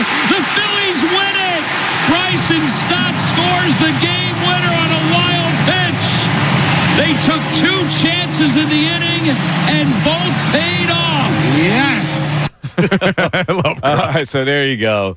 What a way to end the game. A ball in the dirt, skips away from Ruiz. He scatters after it, and they just couldn't make the play. But, I think he had time to make the play to throw him out, but it didn't happen. So the Phillies win. How about that? Raise the flag. It's a W. Yeah, thank God the Nationals stink. They really do stink. They absolutely stink. But, like we were talking about before, the respect of the Phillies league-wide has gone down considerably. I can't even imagine how far it's gone down. It's gone down to 9 from 1 or 2. Yeah, they're all the way down. Here are the teams right now, the power rankings in the Athletic. Mets 1, Dodgers 2. The Mets are ahead of the Dodgers. The San Francisco Giants are 3. The Yankees are 4. The Padres 5. The Cubs Phillies just took 2 and 3 from the Cubs. They're 6th. Tigers 7th. The Tigers coming from nowhere. 8, the D-backs. 9, the Phillies. And the Braves are creeping at 12. Wait, so how many National League teams is that above? Let's count them. Mets 1, Dodgers 2, Giants 3, Padres 4, Cubs 5, D-backs 6. So you got 6 teams. They're out of the playoffs right now. They would be out of the playoffs based off of power rankings. That's a no good. Yeah, because if you don't win the division, you got to hope you get that second wild card, and that could very easily go to one of the 2 other teams in the NL West. Yes. We got a phone call on. Matt from Princeton still hanging with us. Matty, you're on 97.5 The Fanatic. What's up, Matt? Hey, guys. Great show. What a beautiful day. I have a pretty interesting spin on the game last night where my fiance is actually from the D.C. area. So it made the Skins season very interesting. On and on and on. But last night it went from heartbreak to elation to heartbreak again for her, and it just shows how the drama of baseball can. Well, I feel so sorry for your fiance having to root for that team. Well, she was strutting around like a rooster watching her Redskins or Commanders. Pardon me. So I have to. I get it. It's just put a very fun dynamic. She loves hockey, so yeah. So she was strutting around like a rooster for the Commanders. How'd that work out for her? Yeah, and then, oh my God! And then last night when he hit that home run in the 9th inning, she got up and was, strutting around, and then they blow the game. It was just classic. That's awesome, man. That is awesome. She was completely deflated after being totally elated. That's fantastic. I love it. I got one more on this driving thing you guys were talking about. Mm-hmm. There's something that happens, especially down by me at the shore, where you're going to be driving down a main avenue and say people want to get in or especially make a left, and they just start pulling out thinking that you're just going to stop without a stop sign and just let them go. It's like, what are you doing? What are you doing? You're just pulling out. You're just creeping into traffic, making everyone stop for you. Well, you're right about that. They try to creep and thinking that they're taking advantage of your good nature. Because otherwise they wouldn't get out of there. Right. Thinking you're impressed by their Mercedes or Bentley, right? Yeah, I hear you. All right, man. Would you like a general knowledge question, bro? Absolutely. All right, here we go. This is for Ray, I believe. This is for Ray. The score is tied 4-4 right now. So here is your question. Where did I had the question right here? And I lost the good question. Here it is. In what song did Jimmy Buffett search for his lost shaker of salt? Margaritaville. Correctamundo. Margaritaville. Ray takes a 5-4 lead. Bill, on the other side, will get you your question. That was a fairly easy chance to tie it. I'll give you a similarly easy one. Were you a Buffett guy? No. I don't get the Buffett thing. Cheeseburger in paradise? I don't get it. Can somebody explain it to me? I don't get the dead thing. I don't get the Buffett thing. Am I weird?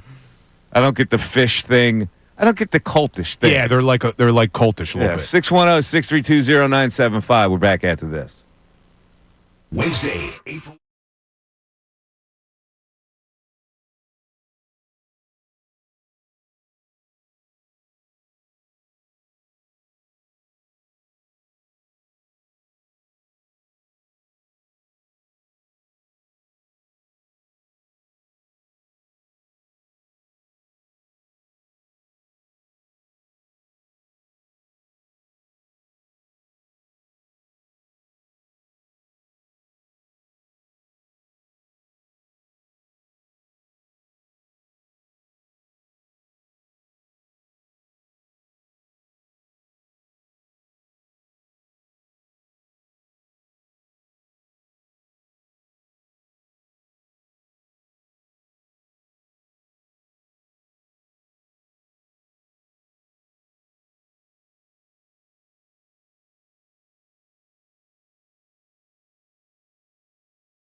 142, Mike Missanelli Show, 97.5 The Fanatic. All right, Bill is due a general knowledge question here. But first, I got to tell you about the Fanatics Deal of the Week. I think we got these brewing company deals of the week. They're pretty good. Fanatic Deal of the Week, $50 Von C Brewing Company gift card for $25. Get a taste of Philly brewing history at the Von C Brewing Company. That's in Norristown. This exclusive offer is available while supplies last on our website, 975thefanatic.com/deals. You know what? You talk brewing company, and it just made me realize. What? Our leadoff hitter did not call in today. Oh, you're correct. That's a little odd, Greg isn't it? from Bethlehem. You know who else we haven't heard from since the phone system He might have been switched? too whacked today calling. Possible. Maybe that game last night. Possible, yeah. You know who we have not heard from? Who haven't we heard from? In months. Who's that? Ish. We haven't heard from Ish. Where's Ish? I have no idea. Did he fall off the dock? I hope he's okay. I used to too. love when he would call and take a shot at Ray, and then Ray would dump him. And he would take a shot at me, and then by the end of the call, he'd go, yeah, you're right. All right, so general knowledge prize, in case you did not know, it's a pretty good prize. Listen, I know they're old rockers, but Bryan Adams' Roll with the Punches tour with special guest Pat Benatar. And the tickets go on sale at Ticketmaster on October 29th. The concert will be at the Wells Fargo Center. So you get 2 pairs of tickets for this. That's cool. Oh, I was wondering why Ray left his Ray's his giving station. Ray's giving me the out time. What's up, Ray? Good to see you in here, Good to bud. see you, Ray. Nice talking to you. It's a nice T-shirt he's got. It is very nice. Got all kinds of ads on the back. All right. Bill, I'm going to give you this question because I want to see if you're really a genius. Okay. But this doesn't count. This is a sample question. Okay. This does not count. This is just for fun. As your real question. All right, so this won't go towards the score. This will not. What is the name of the mathematical sequence that begins 1, 1, 2, 3, 5, 8, 13? The something paradigm. No. I have no clue. It's the Fibonacci sequence. Now, have you ever heard of this in your life? Never. Ray, did you? Being the SAT guy? You got to Google Fibonacci. Oh, hey, Fibonacci. What do you got? What do you see? The sequence. Come on, man. Seriously? Fibonacci from the neighborhood. Fibonacci had a sequence. What is it? Who's Fibonacci? No idea. I don't even know how to spell it. Fibonacci. Fibonacci. The Fibonacci sequence. What is it? It's a series of numbers where each number is the sum of the 2 preceding it. Oh, so 1, 1, 2. Well, 2 and 3. 2 and 1 is 3. Yeah, it's adding the 2 numbers. 3 and 2 is 5. 5 and 3 is 8. 8 and 5 is 13. Yes. Fibonacci. But who is Fibonacci? Well, what merit did this Fibonacci sequence have in mathematics? Did it have any purpose at all? The Fibonacci sequence first appeared in the book Liber Abaci, the Book of Calculation, in 1202, where it was used to calculate the growth of rabbit populations. It was Fibonacci. Obviously. Fibonacci raised the rabbits. I guess and then he cooked them. He skinned them and then he cooked the rabbit. I guess, yeah, because breeding like rabbits, isn't that like a thing? Isn't that a saying? Italians are big on the rabbit. Are you a rabbit man? I've eaten it before. Oh. But I didn't eat it in Italy. I ate it in Quebec City. I had eat a rabbit. Come on, man. Well, I meat actually you can eat. You gonna eat a rabbit? I felt bad because my daughter was probably like 4, and she ate some of the rabbit. And then I told her recently that she had rabbit before. She almost started crying. Oh. She was not happy that she ate a rabbit. Oh, my. And I'm like, no, I was just kidding. I was just kidding. Man. You told her it was chicken. At the time, she was too little for me to even tell her what it was. I think she was like 3 or 4 years old, so she just ate it. But then recently, now that she's 10... that's an old world Italian peasant thing. You remember Artie Bucco cooked the rabbit for those people that came in late in the restaurant that night? That's right. It was delicious. He got his grandfather's book, his composition book. Artie Bucco. Another good character. All right, here's your question, the real question, Bill. You should get this. Who is Arkham Asylum's most famous resident? Asylum's most Asylum's most famous resident.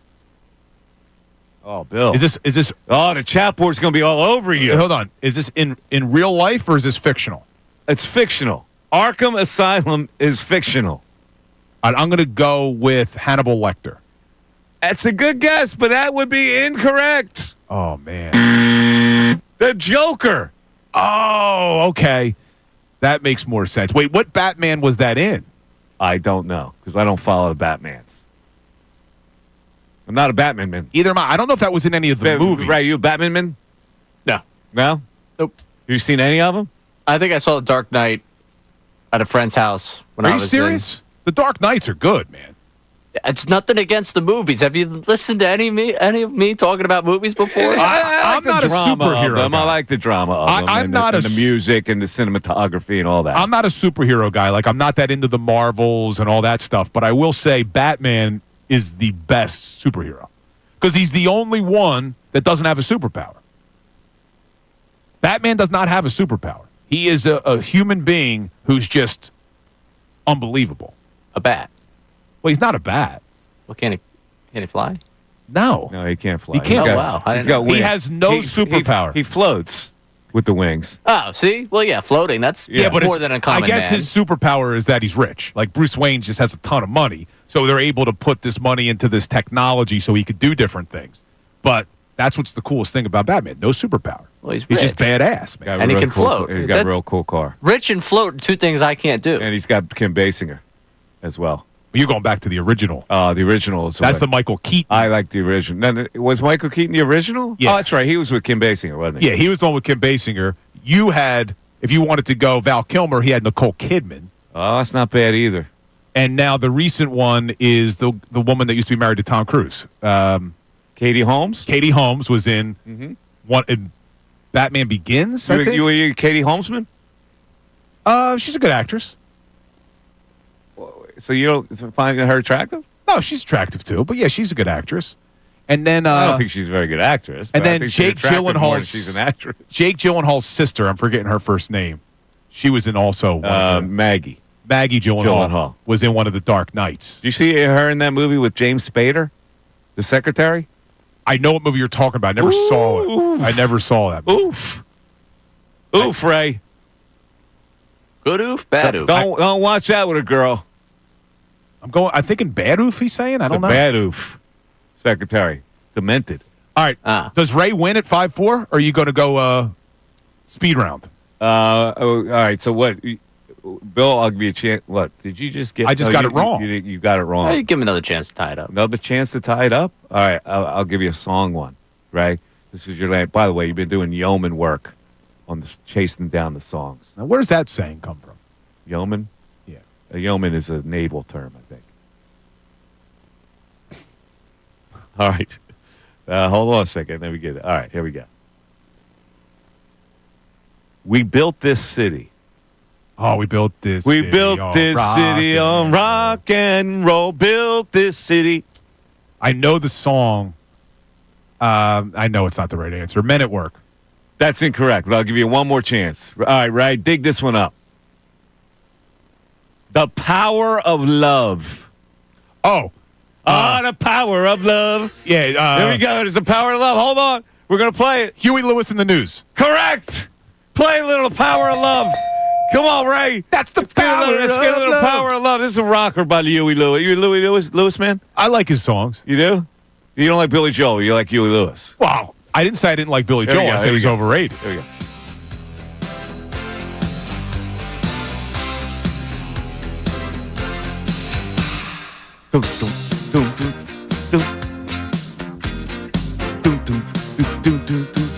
That's the power of love. There you go. Thanks, Louis. Yeah. All right. Hold on. And I don't want you to say I don't like Billy Joel. I said I like him. I just think he's overrated. He hasn't written a song that's been a hit in 40 years. Doesn't matter. His body work is phenomenal. I'm so confused what that means. For a guy that's prime was in the 70s and 80s, Mike Schmidt hasn't hit a home run since the 80s. Uptown Third baseman?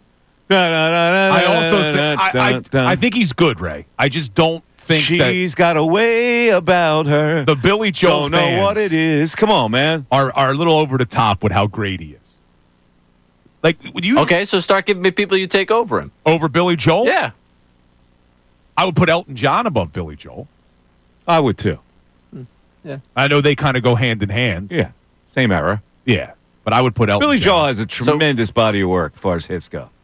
What's your favorite Billy Joel song? Is it Piano Man? She's got a way about her. Don't know what it is. But on that note about Elton John, like, are there 2006? A bottle of red. Okay. A bottle of white. We've just gone into the goofy where he's not going to actually try and engage in this one. Elton John, what 2000s Elton John hits are you, like, rocking to all the time? See, Elton John he's right. Like a candle in the wind. Yeah, Elton John got commercially silly. Ba, ba, ba, ba, ba, ba, when the rain set in.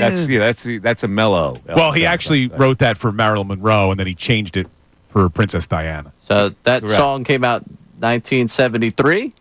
I just think that Elton John's songs are better. I think his body of work is better than Billy Joel's. You can think his body of work is better, but you said he's overrated because he hasn't come out with a hit in 40 years. I'm defending Billy Joel. I'm just going to the wall for Billy. I don't like hypocritical takes here, and if you're going to tell me that Elton John's better and you're going to go to bat for Elton John, I want to understand where the hits of the last 40 years are coming from Elton John. He's got good logic here, Bill. But I think Elton only got John's a few hits, seconds left to refute it. Elton John's hits are superior to Billy Joel. And that's a fine take to have, but if you think Billy Joel's overrated for 40 years... I don't think his hits are superior to Billy Joel. It's a matter of like. You don't like Billy Joel for a reason. You don't like the Piano Man vibe, but you like Elton John, who was also a piano man, but dressed goofier. Yeah, I guess. Congrats to Matt McCarthy, by the way. All right, Matt McCarthy's our winner of the tickets for Bryan Adams and Pat Benatar. Hold on, am I wrong, Ray? In the thing, you said 2 pairs.